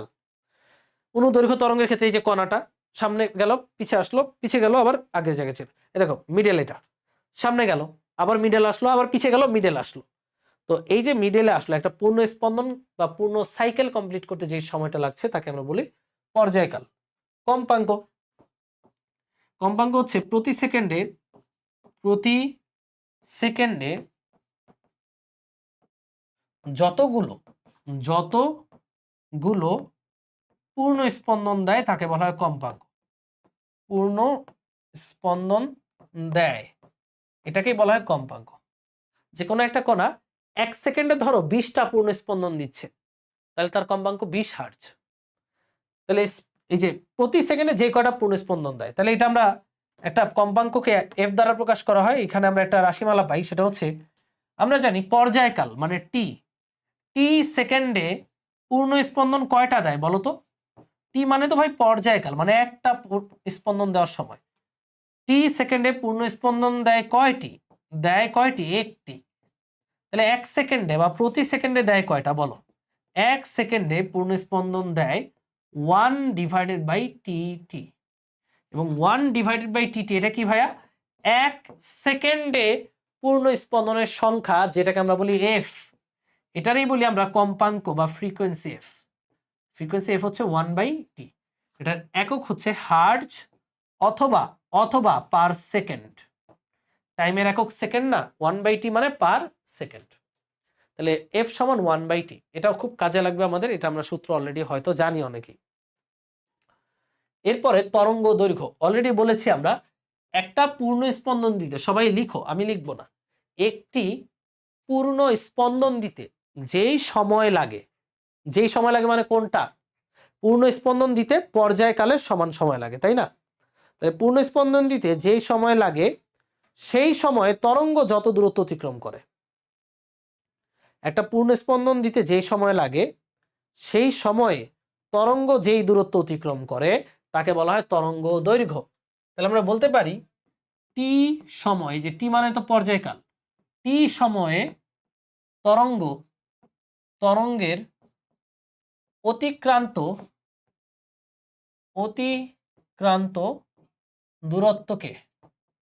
দূরত্বকে ল্যামডা বা তরঙ্গ দৈর্ঘ্য বলে। আমি শর্টকাটে লিখলাম। দেখো, একটা পূর্ণ স্পন্দন সম্পন্ন করতে যে সময় লাগে সেটা হচ্ছে ক্যাপিটাল টি। এই সময়ে তরঙ্গটা যেই দূরত্ব যায় তাকে বলা হয় ল্যামডা বা তরঙ্গ দৈর্ঘ্য। মনে থাকবে। এখানে বলা বাহুল্য যে একটা কণা ধরো এখান থেকে জার্নি স্টার্ট করলো, উপরে উঠলো, নামলো, আবার নিচে নামলো, আবার উপরে উঠলো, একটা পূর্ণ স্পন্দন। তো এই যে একটা আপ ডাউন ডাউন আপ পূর্ণ স্পন্দন করলে অনুপ্রস্থ তরঙ্গটা এই যে এটুকু যায়, একটা তরঙ্গ শীর্ষে একটা তরঙ্গ পাত যায়, যেটা আপ ডাউন করলে এটা এটুকু যায়। তাহলে এটা পূর্ণ স্পন্দনে তরঙ্গটা যেই দূরত্বটুকু গেল এটাকে বলছি আমরা ল্যামডা। এখান থেকে এই পর্যন্ত যে ডিস্টেন্স এটাকে বলছি আমরা ল্যামডা। তার মানে আমরা যদি এটা 4টা ভাগে ভাগ করি, এক ভাগ 1 2 3 4, তাহলে আমরা বলতে পারি এটুকু হচ্ছে lambda by 4 lambda by 4 lambda by 4 lambda by 4 মিলে হয়েছে ল্যামডা। তাহলে একটা জিনিস ক্লিয়ার, যে এই যে ছাতার মতো দেখতে অংশ, এটার অর্ধেকটা ল্যামডা বাই 4 অর্ধেকটা ল্যামডা বাই 4, দুইটা মিলে এই পুরোটা দৈর্ঘ্য কত? Lambda by 2। মশা খেয়ে ফেলছি, সরি, যাই হোক মশা খেয়ে ফেলছি, রেকর্ড করতেছি। ওকে, তো যাই হোক এখান থেকে এই পর্যন্ত ডিস্টেন্স হচ্ছে ল্যামডা বাই 2। আবার এটা মিলে ল্যামডা বাই 2, দুইটা মিলে, এই যে এটা ল্যামডা বাই 2, দুইটা মিলে হবে ল্যামডা। তার মানে এইটা ল্যামডা বাই 2 হলে এটার অর্ধেকটা হবে ল্যামডা বাই 2 এর অর্ধেক মানে ল্যামডা বাই 4। তো সবাই মনে রাখবা এটুকু হচ্ছে lambda by 4 lambda by 4 lambda by 4 lambda by 4, 4টা ল্যামডা বাই 4 মিলে একটা ল্যামডা হয়। এগুলো নিয়ে ডিটেলস আলোচনা হবে, আপাতত জাস্ট একটু তোমাদেরকে ধারণা দিয়ে রাখলাম। এরপর তরঙ্গ বেগ কি ভাই? বেগ মানেই প্রতি সেকেন্ডে অতিক্রান্ত দূরত্ব। তাহলে একটি তরঙ্গ 1 সেকেন্ডে যে দূরত্ব যায় তাকে বলা হয় তরঙ্গ বেগ। তরঙ্গ প্রতি সেকেন্ডে যত দূরত্ব যায় বা অতিক্রম করে শুদ্ধ ভাষায় তাকে বলা হয় তরঙ্গ বেগ, একক হচ্ছে মিটার পার সেকেন্ড, তাই না? প্রতি সেকেন্ডে যেই দূরত্ব যায় তাকে বলা হয় তরঙ্গ বেগ। তরঙ্গ শীর্ষ, তরঙ্গ পাদ অলরেডি আমরা চিনেছি, সেটা দরকার নাই। এরপরে দশা, আদি দশা, দশা পার্থক্য, খুব গুরুত্বপূর্ণ 3টা পয়েন্ট। ওকে, এই সংজ্ঞাগুলো পড়ার পর আর কি আছে দেখি তো একটু। না, এই সংজ্ঞাগুলো পড়ার পরে আমরা অঙ্কে চলে যাব। দেখো, খুবই গুরুত্বপূর্ণ 3টা পয়েন্ট, একটা হচ্ছে দশা, আদি দশা, আর দশা পার্থক্য, পদ পার্থক্য, তাই না? তো চলো জিনিসগুলো জেনে নিই। ভাই, দশা মানে কি? গ্রামে অনেক সময় বলে না ওর দশা খুবই খারাপ, ওর দশা বলতে কি বুঝাইছে? ওর অবস্থা খুব খারাপ, তাই না? দশা মানে অবস্থা। তাহলে তরঙ্গের মধ্যে দশা কি? তরঙ্গের মধ্যে দশা হচ্ছে তরঙ্গ স্থিত। তরঙ্গ স্থিত মানে বোঝায় তরঙ্গের উপর। তরঙ্গ স্থিত কোন কণার কোন কণার যে কোনো মুহূর্তের অবস্থান, গতির দিক কে দশা বলে। সোজা কথা, তরঙ্গের উপর অবস্থিত কোন একটা কণার, নির্দিষ্ট কণা, একটা তরঙ্গের উপর তো অনেকগুলো কণা থাকে, এই হচ্ছে তরঙ্গ সামনে যাচ্ছে, তাই না? কিন্তু অনেকগুলো কণা আছে। এইখানে যে কণাটা দেখো, তোমাদেরকে দেখাই, স্টার্টিং কণাটা কিন্তু স্টার্ট করে দিলে আপ ডাউন, এখানে কণাটা যেভাবে উপরে উঠতেছে, এটা উপরে উঠতেছে, এটা উপরে উঠতেছে, এখানের কণাটা কিন্তু ভাইয়া নিচে নামা শুরু করছে, যে নিচে নামতেছে, নিচে নামতেছে, নিচে নামতেছে, নিচে নামতেছে, নিচে নামতেছে। আবার এখানে কণাটা এইভাবে উপরে উঠা শুরু করবে, তাই না? পুরো জিনিসটা আবার চিত্র এঁকে দেখে, সুন্দর করে দেখে। একটা তরঙ্গ, এই দেখো একটা তরঙ্গ। এই কারণে বলছিলাম বারবার পর্যাবৃত্ত গতি অধ্যায়টা আমাদের পড়া থাকা লাগবে। এটা মোটামুটি একটা তরঙ্গ আঁকলাম। এই তরঙ্গের উপর অসংখ্য কণা আছে, কোটি কোটি কণা আছে। এই কণাটা দিয়ে খেয়াল করে দেখবা উপরে উঠতেছে, তার পরের কণাটা উপরে উঠতেছে, এই যেভাবে উপরে উঠতেছে, তাই না? এই যে উপরে উঠতেছে, এই যে উপরে উঠতেছে, এই যে উপরে উঠতেছে। ঠিক এইখানের কণাটা কি নিচে নামা শুরু করেছে, এই যে নিচে নামতেছে, এই পরের কণাটা নিচে নেমেছে, পরের কণাটা আরো নিচে নামছে, পরের কণাটা আরো নিচে, আবার পরের কণাটা নিচে নিচে নিচে, এই যে আবার এইখানের কণাটা আবার উপরে ওঠা শুরু করেছে। সেই কণাগুলো দেখো, এক একটা কণার চেহারা কিন্তু এক এক রকম, খেয়াল করে দেখতেছো? এক একটা কণা, এই যে এই কণাগুলো উপরে উঠতেছে, এটা একটু উপরে উঠছে, এটা আরো বেশি, এটা আরো বেশি, এটা আরো বেশি। আবার এই কণাগুলো নিচে নামা শুরু করছে, এই কণাগুলো আবার উপরে ওঠা শুরু করছে। তাহলে এক একটা কণার চেহারা কিন্তু এক এক রকম, এক একটা কণার অবস্থান কিন্তু এক এক রকম।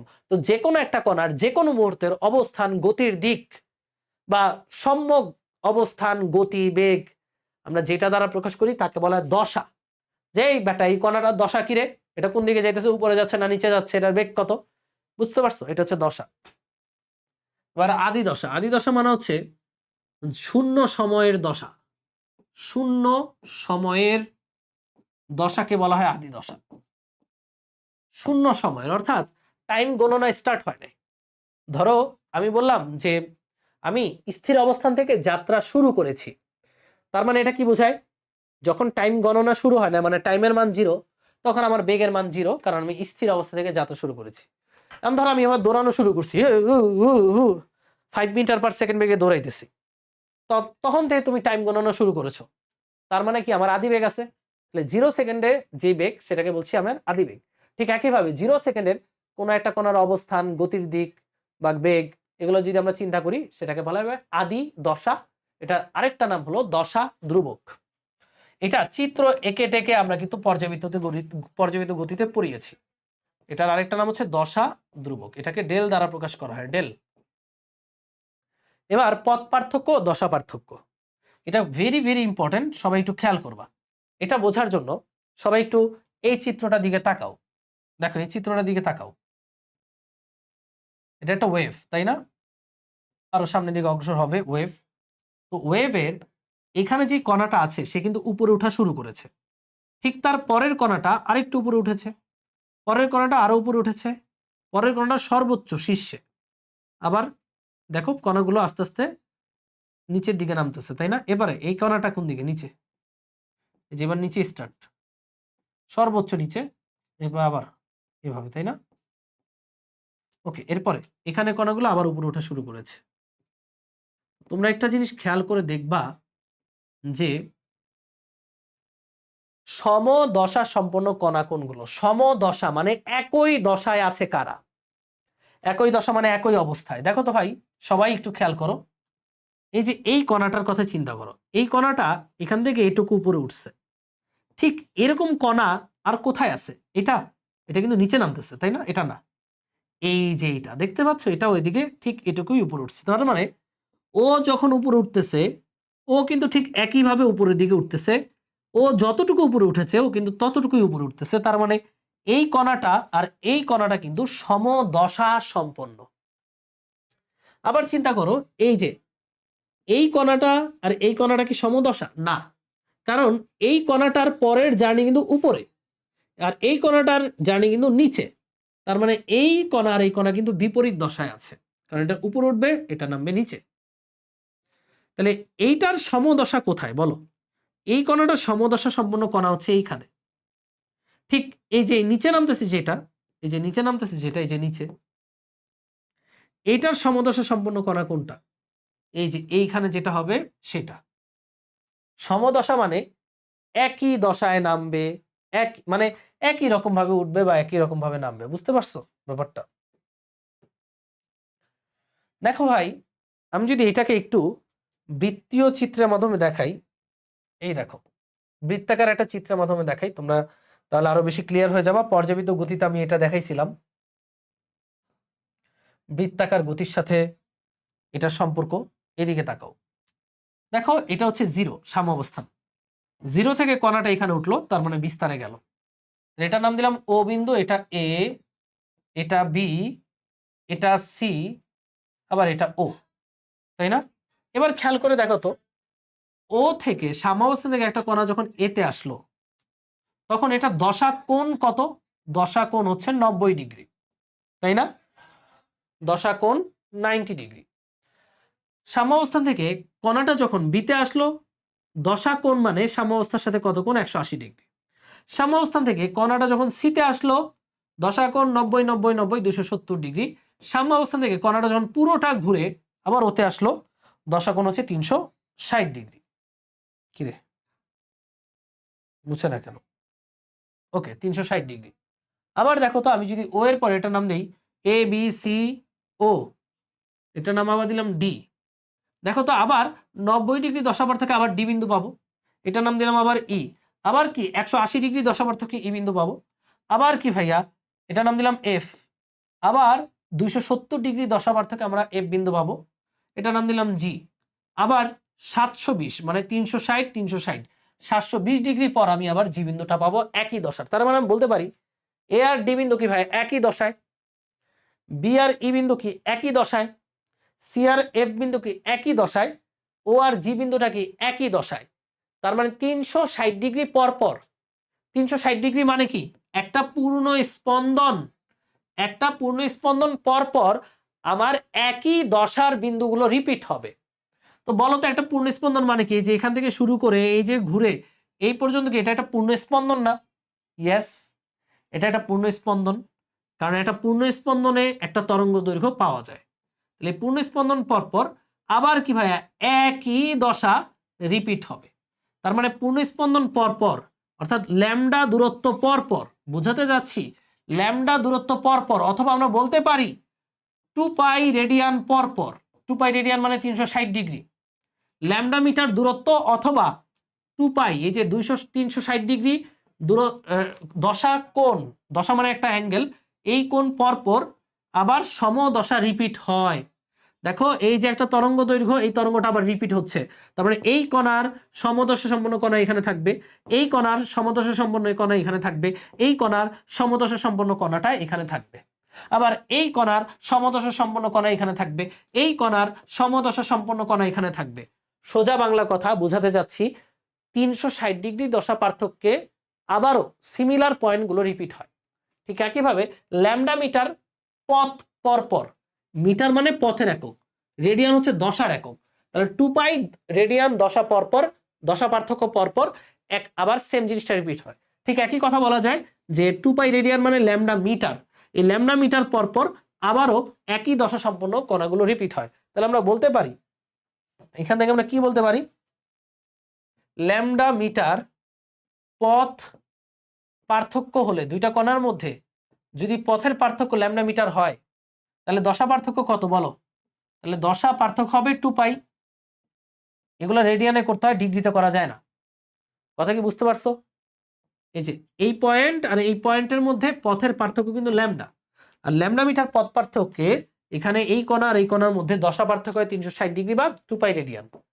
তাহলে 1 মিটার পথ পার্থক্যে দশা পার্থক্য হয় 2 পাই বাই ল্যামডা রেডিয়ান। সুতরাং যে কোনো ডেল এক্স, এটা যে কোনো ডেল এক্স মিটার পথ পার্থক্যে দশা পার্থক্য হবে 2π/λ ইন্টু ডেল এক্স। কথা কি বুঝাইতে পারছি? আচ্ছা, যে কোনো পদ পার্থক্য ডেল এক্স এ দশা পার্থক্য হবে 2π/λ ইন্টু ডেল এক্স। এটাই হচ্ছে দশা পার্থক্য এবং পদ পার্থক্যের মধ্যে রিলেশন। সো রিলেশনটা কি আমি যদি শর্টকাটে লিখি, রিলেশনটা হচ্ছে দশা পার্থক্য মানে দপা সমান 2π/λ ইন্টু পপা।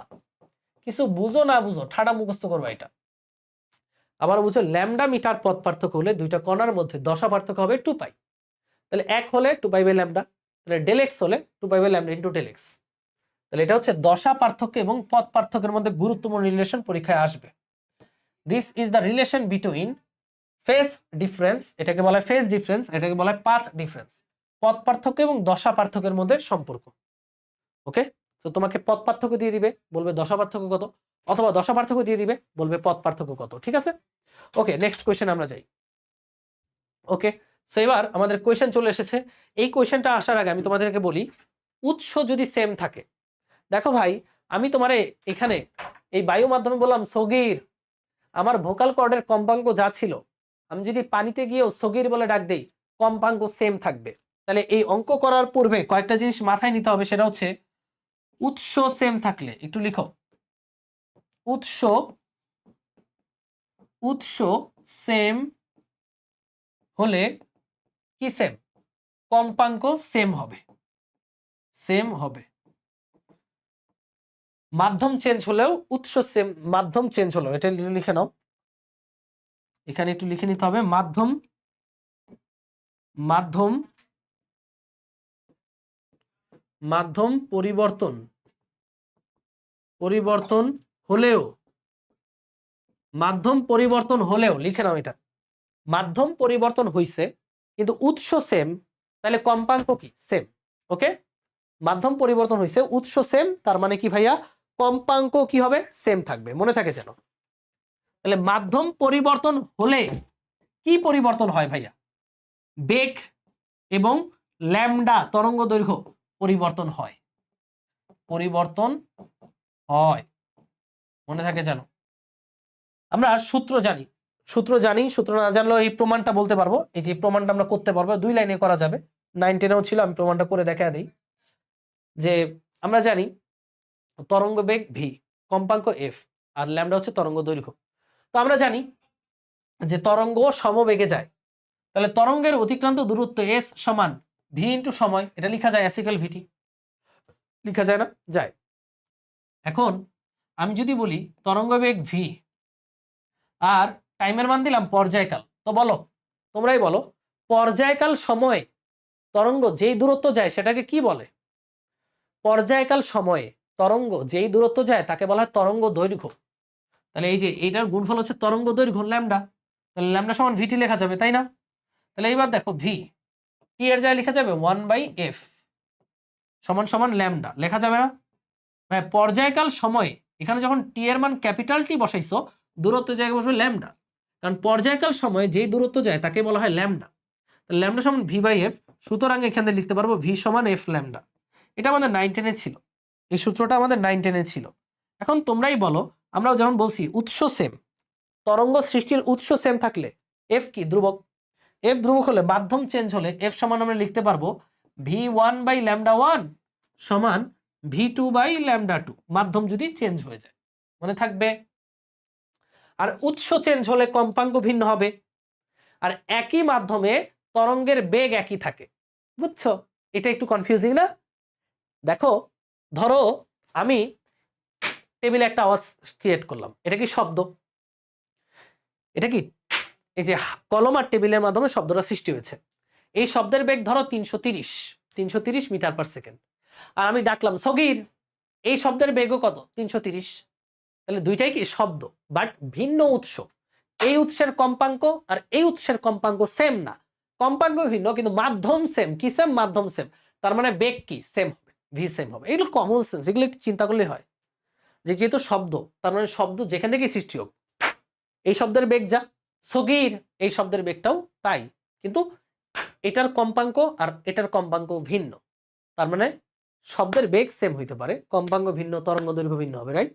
ওকে, সো আমরা এগুলো দিয়ে এগুলো মাথায় রেখে কিছু কিছু অঙ্ক করব, অঙ্ক করতে করতে শিখে যাবে, এত প্যারা নেওয়ার কিছু নাই, এগুলো মানে এত চিন্তা করারও কিছু নাই, দেখো অঙ্ক করতে করতে শিখে যাবা। নেক্সট দেখি, কোনো একটি তরঙ্গ নির্দিষ্ট কম্পাঙ্ক নিয়ে বাতাস থেকে পানিতে প্রবেশ করছে, তরঙ্গের উৎস চেঞ্জ হয়েছে এখানে না, একই তরঙ্গ, তার মানে কম্পাঙ্ক কি সেম, কম্পাঙ্ক কি থাকবে, ফিক্স থাকবে। দেখো বাতাস থেকে পানিতে প্রবেশ করছে, তার মানে উৎস তো একই, তাহলে কম্পাঙ্ক কি, পানিতেও যা বাতাসেও তা। তরঙ্গটির বাতাসে বেগ এত, তরঙ্গটির বাতাসে কত বেগ, বাতাসে বেগ হচ্ছে 350 মিটার পার সেকেন্ড, পানিতে বেগ হচ্ছে 1500 মিটার পার সেকেন্ড, বেগ ভিন্ন হয়ে গেছে। তরঙ্গ দৈর্ঘ্যের পার্থক্য 2 মিটার হলে কম্পাঙ্ক কত? ভাইয়া মাধ্যম আছে কয়টা, দুইটা, এটা হচ্ছে বাতাস, দেখো সবাই একটু খেয়াল করো, এটা হচ্ছে আমাদের পানি, ওয়াটার, এই যে এখানে পানি, আর এটা হচ্ছে বাতাস, ওকে, উপরে হচ্ছে বাতাস, বাতাস। এখন বাতাসের কম্পাঙ্ক যা, পানিতে কম্পাঙ্ক তা, যেহেতু উৎস একই, একটাই তরঙ্গ। এখন বাতাসে শব্দের বেগ এটা v1, ওকে, বাতাসের শব্দের বেগ v1।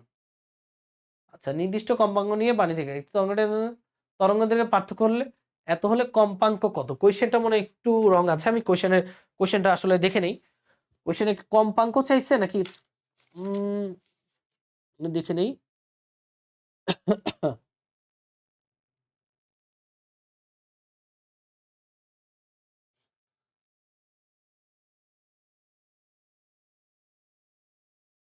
ও আচ্ছা, হ্যাঁ কম্পাঙ্কই চাইছে, আচ্ছা আচ্ছা, হ্যাঁ কম্পাঙ্কটাই চাইছে, মানে ওই তরঙ্গের উৎসের কম্পাঙ্কটা কত। তাহলে কম্পাঙ্ক তো ভাই সেম, অলরেডি আমি বলেছি, উৎস যেহেতু সেম, তাহলে বাতাস এবং পানিতে কম্পাঙ্ক কি সেম। এখানে বেগ হচ্ছে v1, আর পানিতে বেগ হচ্ছে আমাদের v2, আর আর বাকি আছে কি তরঙ্গ দৈর্ঘ্য, তাহলে এখানে তরঙ্গ দৈর্ঘ্য λ1, এখানে তরঙ্গ দৈর্ঘ্য হচ্ছে λ2। আমাদেরকে বলছে তরঙ্গ দৈর্ঘ্যের পার্থক্য 2 মিটার, তাহলে এই দুইটা তরঙ্গ দৈর্ঘ্যের পার্থক্য হবে 2 মিটার। এখন প্রশ্ন হচ্ছে তরঙ্গ দৈর্ঘ্য বড় কোনটা, এটা না এইটা, কোনটা বড়? যে পার্থক্যটা যে লিখবো, আমি কি λ1 মাইনাস λ2 লিখবো, এটা সমান 2 লিখবো, নাকি λ2 মাইনাস λ1 এটা সমান 2 লিখবো? এটা বোঝার জন্য আমার আগে বুঝতে হবে এই ল্যামডা দুইটার মধ্যে কোনটা বড়।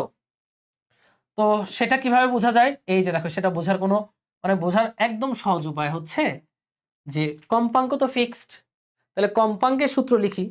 কম্পাঙ্ক সমান কি ভাইয়া, বাতাসে কম্পাঙ্ক হচ্ছে v1/f1, পানিতে কম্পাঙ্ক সরি v/λ, কম্পাঙ্ক f সমান v/λ, তাই না,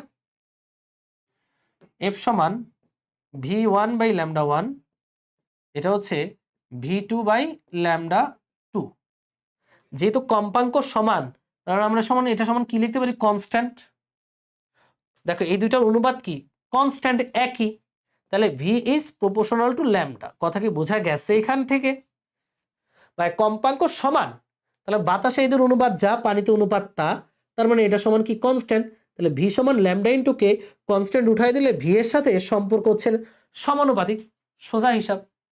v এর সাথে তরঙ্গ দৈর্ঘ্যের সম্পর্কটা এখান থেকে বুঝে ফেললাম, সমানুপাতিক, তার মানে যার ভি বেশি, যার ভি বেশি তার তরঙ্গ দৈর্ঘ্য বেশি। এখন বলো বাতাস এবং পানি কোথায় ভি এর মান বেশি, পানিতে বেগ বেশি, তাহলে বুঝতে পারতেছি যেহেতু পানিতে বেগের মান বাতাসের তুলনায় বেশি, সুতরাং পানিতে তরঙ্গ দৈর্ঘ্যের মান অবশ্যই বাতাসের তুলনায় বেশি হবে।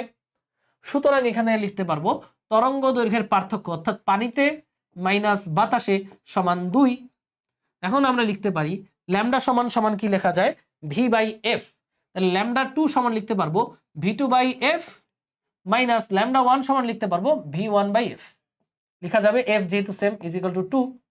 এখান থেকে আমরা 1/f কমন নিয়ে v2 মাইনাস v1 সমান 2 লিখতে পারি।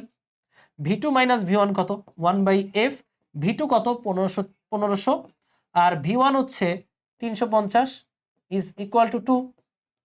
তাহলে আমরা কি করতে পারবো, আমরা ক্যালকুলেশন করতে পারবো, 1500 মাইনাস 350 ইজ ইকুয়াল টু 2, তাহলে f সমান হবে 1150/2, তাহলে অ্যান্সার আসতেছে কত, 575। 575 হার্জ। তাহলে এটাই হচ্ছে আমাদের কম্পাঙ্ক, ওই উৎসের কম্পাঙ্ক। বুঝছো? সহজ না অঙ্কটা? সহজ। তাহলে বুঝে নিতে হবে যে যেহেতু কম্পাঙ্ক সেম, অনুপাতটা সেম, তাহলে V is proportional to lambda. যার ল্যামডা বেশি তার ভি বেশি। ভি বেশি থেকে ল্যামডার পার্থক্য করে অঙ্কটা করে ফেললাম। সোজা অঙ্ক। এই অঙ্কগুলো বোর্ডে আসে। নেক্সট, হ্যাঁ, বাতাসে দুটি শব্দ তরঙ্গ। এটা দেখি, তোমরা আগে পজ করে নিজেরা করার চেষ্টা করো তো দেখি।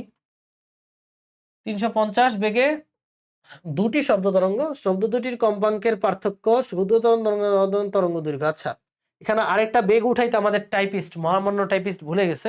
সেই বেগটা আমি একটু দেখে নেই। আচ্ছা, না না না, ঠিকই আছে, ঠিকই আছে। বাতাসে দুটি শব্দ, ও বেগ তো সেমই থাকবে। আরে মাথা উলায় যাচ্ছে। বাতাসে দুটি শব্দ তরঙ্গ 350 বেগে প্রবাহিত হচ্ছে। ওকে, তার মানে দুইটা শব্দ তরঙ্গের বেগ 350 বাতাসে। শব্দ দুটির কম্পাঙ্কের পার্থক্য 500। ক্ষুদ্রতর তরঙ্গ দৈর্ঘ্য 7 মাইক্রোমিটার হলে অপর তরঙ্গের তরঙ্গ দৈর্ঘ্য কত? এবার বুঝি আমরা। এটা মাধ্যম একটাই, বাতাস।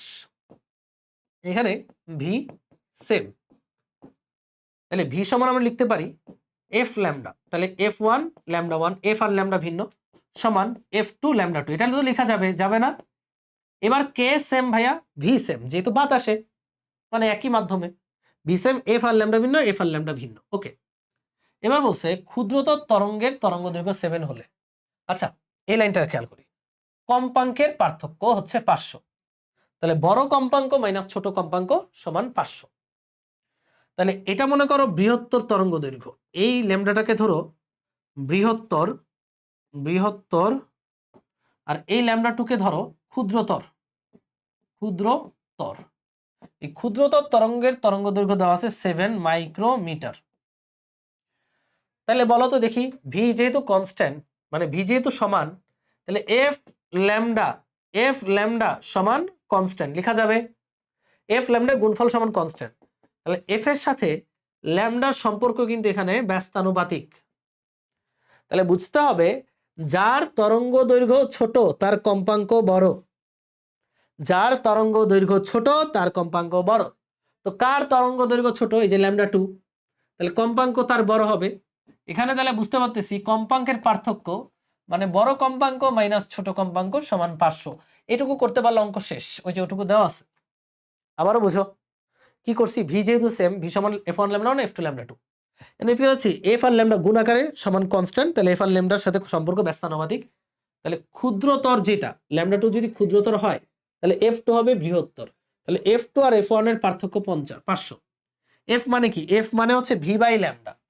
যেহেতু তরঙ্গ দৈর্ঘ্য বের করতে বলছে, তাহলে আমরা এখানে লিখতে পারি V by lambda two minus, এখানে লিখতে পারবো ভি বাই ল্যামডা ওয়ান লেখা যাবে। আমাদের লাগবে কি ভাই? দেখো আমাদের ল্যামডা টু দেওয়া আছে, ভি দেওয়া আছে, এখান থেকে ভি কমন নিলে 350 কমন, 350। 1 বাই ল্যামডা টু কত? 7 মাইক্রোমিটার। মাইক্রো মানে 10⁻⁻6 metre, minus 1 by lambda one আমি জানি না, সমান 500। ক্যালকুলেট করে ফেলি। 500কে 350 দ্বারা ভাগ, তারপরে তাহলে আমরা পাচ্ছি 1/7 ইন্টু 10⁻⁻6। 350 এটা দ্বারা ভাগ দিলে আসবে 10/7। 10/7 এখানে থাকুক, আর এখানে থাকবে 1 বাই ল্যামডা ওয়ান। আমরা ল্যামডা ওয়ানটা পেয়ে যাব। অপর তরঙ্গের তরঙ্গ দৈর্ঘ্য ল্যামডা ওয়ান ক্যালকুলেট করে ফেলি। এটা হবে 1/7 ইন্টু 10⁻⁻6। এটাকে বিয়োগ করবো মাইনাস 10/7। এটাকে উল্টায় দিব, সেম জিনিসটাকে 1 ভাগ অ্যান্সার করে দিব। তাহলে আমরা পেয়ে যাব 7 ইন্টু 10⁻⁻6। কি আসতেছে এটা? যা অ্যান্সার পাইছি 10⁻6 দ্বারা গুণ দিই, যা অ্যান্সার পেয়েছি ইন্টু 10⁻6 দ্বারা গুণ। তাইলে এখানে ল্যামডা ওয়ানের মান আসতেছে 7.00007 মাইক্রোমিটার। যা পাইছি সেটাকে আমরা মাইক্রোমিটারে নিয়ে নিলাম। আমাদের এই অ্যান্সারটা আসে। দেখো ভাইয়া, এখানে λ1 তুমি যা পাবা খুবই ক্ষুদ্র একটা মান পাবা, সেটাকে 10⁶ দ্বারা গুণ দিলে সেটা আবার মাইক্রোমিটারে চলে যাবে। তাহলে এটা আসতে 7.00007 মাইক্রোমিটার। আশা করি পুরোটা বুঝতে পারছো। নেক্সট কোয়েশ্চেনে যাই। ওকে, সো এখানে অগ্রগামী তরঙ্গ চলে এসেছে, এটা আমরা পরের ক্লাসে পড়বো। আজকের ক্লাসে আরো কিছু প্রবলেম আছে, সেই প্রবলেমগুলো আমরা একটু সমাধান করে আসি। চলো, এই যে আজকের ক্লাসের প্রবলেম নাম্বার এমসিকিউ দেখি। যা যা পড়েছি আজকের ক্লাসে এগুলো দিয়ে তুমি এটা পারো কিনা দেখা যাক। কোনটি আর তরঙ্গ বলো? অলরেডি বলেছি আর তরঙ্গ, পানির তরঙ্গ, তাই না? পরের প্রশ্ন, নিচের কোনটি লম্বিক তরঙ্গ? লম্বিক মানে অনুদৈর্ঘ্য তরঙ্গ, স্প্রিং এর তরঙ্গ। স্প্রিং এর তরঙ্গ, টানা তারের তরঙ্গ, শব্দ তরঙ্গ, কোনটা? লম্বিক। লম্বিক বা অনুদৈর্ঘ্য, এখানে তো শব্দ তরঙ্গ দিব, লম্বিক তরঙ্গ। ওকে, শব্দ তরঙ্গ। পরের প্রশ্ন, তরঙ্গটি তরঙ্গ দৈর্ঘ্য নির্ণয় করো। তরঙ্গ দৈর্ঘ্য ভাইয়া দেখো, এটা এই পাশে সেকেন্ড দেওয়া, আর এই যে এটুকু বলা আছে, এই যে এই তরঙ্গ শীর্ষ থেকে ঠিক এটার শেষ পর্যন্ত হচ্ছে 70 সেন্টিমিটার। দেখো তো এখানে কয়টা, মানে আমার তরঙ্গ দৈর্ঘ্য চাইছে। তোমরা জানো এই একটা ছাতা মানে λ/2, এই ছাতার অর্ধেক মানে λ/4। তাহলে দেখো তো এখানে কয়টা ছাতা আছে? λ/2, λ/2, λ/2, ঠিক আছে? কয়টা λ/2? 3টা λ/2, আর সাথে যোগ হবে একটা λ/4। তাহলে লিখতে পারি 3টা λ/2 এর সাথে যোগ হবে একটা λ/4। এই যে এখান থেকে এই পর্যন্ত দূরত্বটা হবে 70 সেন্টিমিটার। কথা কি বুঝাইতে পারছি? একটা λ/2, দুইটা λ/2, তিনটা λ/2 এবং একটা λ/4। এবার আমরা এটা ক্যালকুলেট করি, এটা কত হবে? 3টা λ/2, তার মানে আমরা লিখতে পারি 3/2 মানে হচ্ছে 1.5 ল্যামডা, আর এটা হচ্ছে 0.25 ল্যামডা সমান 70 সেন্টিমিটার। তাহলে 1.75 ল্যামডা সমান 70 সেন্টিমিটার। সুতরাং ল্যামডা হবে 70 ভাগ 1.75, 40। তাহলে এখান থেকে আমরা ল্যামডার মান পাবো, ল্যামডা হবে 40 সেন্টিমিটার। এই হচ্ছে আমাদের অ্যান্সার বি, 40 সেন্টিমিটার। পরের প্রশ্ন, তরঙ্গটির তরঙ্গ দৈর্ঘ্য কত? অলরেডি আমরা করেছি 40 সেন্টিমিটার। শব্দ তরঙ্গের ক্ষেত্রে নিচের কোন ঘটনাটি ঘটে না? শব্দ তরঙ্গ কি অনুদৈর্ঘ্য তরঙ্গ, অনুদৈর্ঘ্য তরঙ্গের কি ঘটে না? সমবর্তন ঘটে না, পড়াইছি অলরেডি আমরা। প্রতিফলন, প্রতিসরণ, ব্যতিচার সবই ঘটে, একমাত্র সমবর্তন ঘটে না। বাট অনুপ্রস্থ তরঙ্গের আবার সমবর্তন ঘটে। নেক্সট, একটি তরঙ্গ 200টি পূর্ণস্পন্দন সম্পন্ন করে 8 মিটার দূরত্ব এত সেকেন্ড অতিক্রম করলে তরঙ্গ দৈর্ঘ্য কত? ভাইয়া তরঙ্গ দৈর্ঘ্য মানে কি ভাই? তরঙ্গ দৈর্ঘ্য মানে হচ্ছে ল্যামডা। ল্যামডা মানে কি? ল্যামডা মানে একটা পূর্ণস্পন্দনে যে দূরত্ব অতিক্রম করে, তাই না? তো বলাই আছে 200টি পূর্ণস্পন্দনে 8 মিটার দূরত্ব অতিক্রম করে, এটা তো বলাই আছে, আর কিছু তো দরকার নেই। তাহলে একটা পূর্ণস্পন্দনে কত মিটার যায়? 200টি স্পন্দনে 8 মিটার, তাহলে একটাতে যাবে 8/200, এটাই তরঙ্গ দৈর্ঘ্য। একটা পূর্ণস্পন্দনে 8/200 কত হয়? 0.04 মিটার। 0.04 মিটার, মিটারকে সেন্টিমিটারে নিয়ে নাও, 100 দ্বারা গুণ দাও, 4 সেন্টিমিটার। আশা করি আমার আগে তোমরা পেরেছো এটা। পরের কোশ্চেনে যাই। কোন বস্তুতে স্পন্দন সৃষ্টি করা হলে ওই স্পন্দন বায়ুতে রুদ্ধতাপীয় প্রক্রিয়া সঞ্চালিত হয়। রুদ্ধতাপীয় মানে কি? খুব দ্রুত সঞ্চালিত হয়, ইয়েস। মাধ্যমের সংকোচন প্রসারণের মাধ্যমে সঞ্চালিত হয়, সরল ছন্দিতে স্পন্দন সৃষ্টি করে। তিনটাই কারেক্ট। রুদ্ধতাপীয় মানে খুব ফাস্ট, ওকে, এটা আপাতত জেনে রাখো। একটি তরঙ্গের বেগ এত, পর্যায়কাল এত হলে তরঙ্গ দৈর্ঘ্য কত? বেগ মানে ভি, পর্যায়কাল মানে টি, তরঙ্গ দৈর্ঘ্য মানে ল্যামডা। সবাই জানো ভি সমান এফ ল্যামডা। এখানে টি কে নিয়ে আসতে পারি, এফ সমান 1/t, এফ এর জায়গায় 1/t ল্যামডা ভি। এই সূত্রটা মুখস্থ রাখবা, ভি সমান ল্যামডা/টি, এটাও মনে রাখবা। সেখানে ল্যামডা বের করতে পারি, ল্যামডা সমান হচ্ছে ভিটি। ভিটি, ভি এর সাথে টি কে গুণ দিয়ে দাও, ভি হচ্ছে 3.1, টি হচ্ছে 0.2, অঙ্ক 0.62 মিটার। এই হচ্ছে বি নাম্বার অপশন। নেক্সট, ওকে, আইওটিতে আসছে, দেখি আইওটির এই অঙ্কটা আমরা পারি কিনা। বলা আছে two source are producing sound in a medium with frequencies 480 hertz and 360 hertz. Okay, দুইটা সোর্স থেকে দুইটা কম্পাঙ্ক। আমরা লিখতে পারি সোর্স, উৎস দুইটা, তাহলে f1 f2 দুইটা উৎস থেকে কম্পাঙ্ক দুইটা। The difference in wave length corresponding to those two frequencies is 2 centimetre. তাহলে এটার কত, f1 হচ্ছে 480 আর f2 হচ্ছে 360। মাধ্যম ফিক্সড আছে দেখো তো, ইন এ মিডিয়াম, তাহলে মাধ্যম ফিক্সড একটা নির্দিষ্ট মাধ্যমে, ধরো এটা বায়ু মাধ্যমে, বায়ু মাধ্যমে এটার বেগ যা হবে এটার বেগ তাই হবে, ভি সেম, তাই না? তো বলছে what is the velocity of sound in that medium, মানে ভেলোসিটি বের করতে বলছে, মানে ভি বের করতে বলছে, বাট বলছে the difference in wave length corresponding to those frequencies is 2 metre. তার মানে এটার মধ্যে যে ওয়েভ লেন্থের পার্থক্য, ধরো এটা তরঙ্গ দৈর্ঘ্য λ1, এটা λ2, এদের মধ্যে যে ডিফারেন্স সেটা হচ্ছে 2 মিটার। তাহলে আমার প্রশ্ন হচ্ছে λ1 আর λ2 কোনটা বড়? বা যেহেতু ভি সেম, আমরা জানি ভি সমান এফ ল্যামডা, এফ ল্যামডা, তাহলে f1 λ1 এখানে f2 λ2, যেহেতু ভি সেম, তাহলে ভি যদি সেম হয়, এফ আর ল্যামডার গুণফল কনস্ট্যান্ট, তাহলে এফ আর ল্যামডার সম্পর্ক ব্যস্তানুপাতিক। তাহলে যার ফ্রিকোয়েন্সি বেশি তার তরঙ্গ দৈর্ঘ্য, ফ্রিকোয়েন্সি বেশি তরঙ্গ দৈর্ঘ্য কম। ফ্রিকোয়েন্সি কার বেশি? এটার, তাহলে এটার কম এটার বেশি।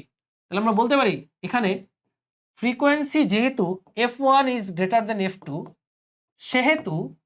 সেহেতু ব্যস্তানুপাতিক সম্পর্ক, তো λ1 ইজ লেস দেন λ2, বুঝতে পারছি? যেহেতু ব্যস্তানুপাতিক, তাহলে λ2 বড়, λ2 থেকে λ1 বাদ দিব, কত মিটার বলে দিছে? 2 মিটার, ওই যে পার্থক্য 2 মিটার। ল্যামডা মানে কি? ভি বাই এফ টু, এটা মানে কি? V by F one, V by F one is equal to 2, V common now, 1 by F two, F two কত? 480 মাইনাস 1 বাই এফ ওয়ান কত? 360 ইজ ইকুয়াল টু হচ্ছে 2। Calculate করে ফেলি, 1 ভাগ 480 minus 1 ভাগ 360, ল্যামডা টু মানে ভি বাই এফ টু, উল্টা লিখছি, এফ টু হচ্ছে 360, তাই না? এফ টু হচ্ছে 360, এটা হচ্ছে 480।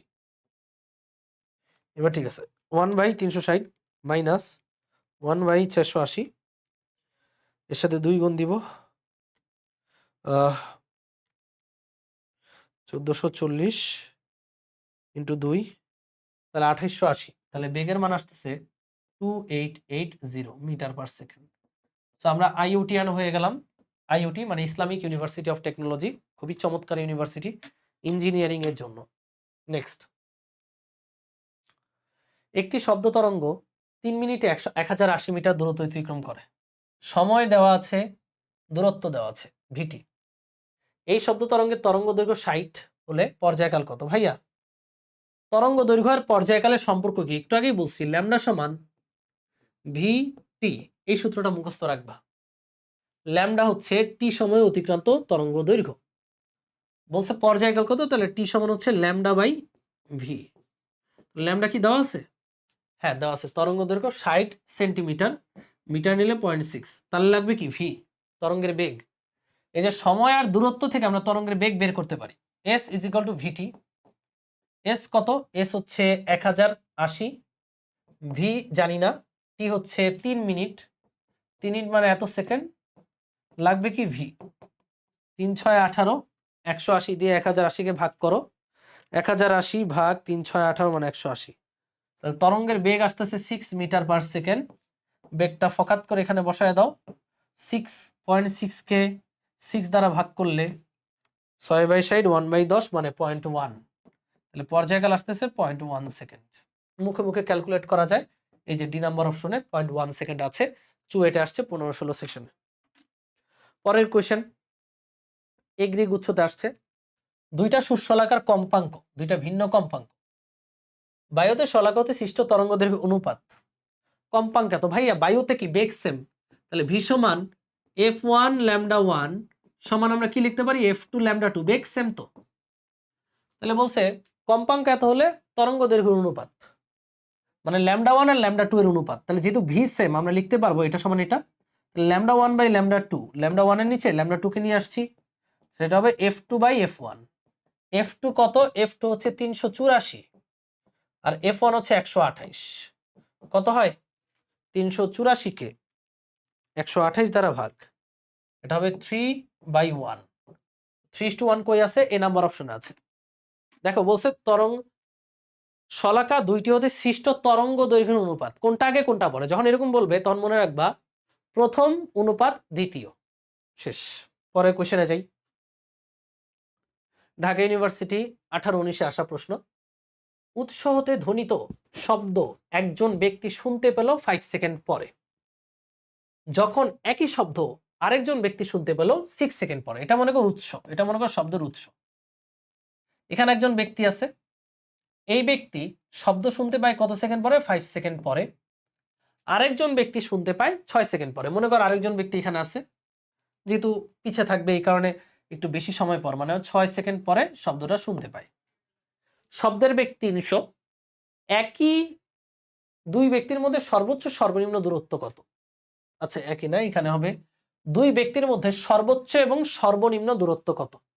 ভাইয়া দেখো, এই ব্যক্তিটা এখানে থাকতে পারে, এই ব্যক্তিটা কি আবার এখানেও থাকতে পারে না, যে ও 5 সেকেন্ড পর শুনছে, এই ব্যক্তিটা এখানে 6 সেকেন্ড পর শুনছে। এরকম হইতে পারে না, সিনারি হইতে পারে। তাহলে যদি দুইজন লোক একই দিকে থাকে, তাহলে এদের মাঝে এই গ্যাপটা হবে মিনিমাম দূরত্ব। দুইজন লোক যদি উৎসের বিপরীত পাশে থাকে, এদের মাঝে এই গ্যাপটা হবে ম্যাক্সিমাম দূরত্ব। এইটাই বের করতে বলছে প্রশ্নে। বলছে দুই ব্যক্তির মধ্যে সর্বোচ্চ সর্বনিম্ন দূরত্ব। কোনো ব্যাপারই না ভাই, সর্বোচ্চ দূরত্ব এইটা এস ম্যাক্স। সর্বোচ্চ দূরত্ব হচ্ছে এই দূরত্ব যোগ এই দূরত্ব, তাই না? এই দূরত্ব কত? V into 5। ভি কত? 300 ইন্টু 5, এটা এই দূরত্ব। আর এই দূরত্বটা কত? ভি ইন্টু 6, মানে 300 ইন্টু 6। বুঝো নাই? এসিক্যাল ভিটি এসিক্যাল ভিটি, এই যে এই দূরত্ব দূরত্ব যোগ করে দিলাম। 1500 আর 300 18, 18 আর 1500 কত? 3300। এটা হচ্ছে সর্বোচ্চ দূরত্ব। এবার মিনিমাম দূরত্বে আসি। মিনিমাম যদি একই পাশে থাকে, তাহলে এদের মাঝে মিনিমাম দূরত্ব আর সর্বনিম্ন দূরত্ব হচ্ছে এটুকু। এটুকু কেমনে ভাইয়া? এই যে ভি ইন্টু 5, সরি, এই যে শব্দ আসতেছে 6 সেকেন্ডে এখান থেকে এখানে আসছে, তাহলে এস মিনিমাম হবে এই যে সর্বোচ্চ 6 সেকেন্ডে যেই দূরত্ব আসে 6 ইন্টু 300 ভিটি মাইনাস এটুকু 5 ইন্টু 300। বুঝেছো? মাইনাস কেন হয়েছে? কারণ এই পুরোটা থেকে এটা বাদ দিলে এদের মাঝে সর্বনিম্ন দূরত্ব পাবো। 1800 মাইনাস 1500 মানে কত? 300। ম্যাক্সিমাম আর মিনিমাম 3300 আর 300, এই যে এটা ডি নাম্বার অপশন। 3.3 কিলোমিটার আর 0.3 কিলোমিটার, এটা তো মিটারে, তাই না? সুন্দর প্রশ্ন। এবার তোমাদেরকে আমি কিছু এইচডব্লিউ দিব, যেমন এখানে একটা এইচডব্লিউ দিচ্ছি। পানিতে শব্দের বেগ কত তোমরা করবা, এটা এইচডব্লিউ করবা অবশ্যই, নাইলে কিন্তু খবর আছে।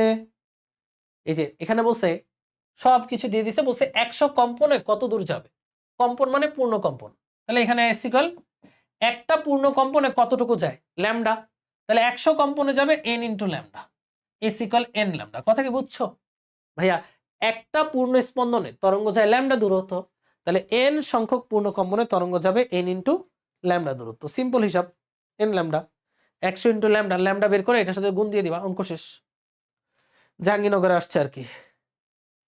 এরপরে ডিইউতে আবার আসছে 15-16তে। মাধ্যমে শব্দের বেগ কত, এটা অলরেডি আমি করিয়েছি।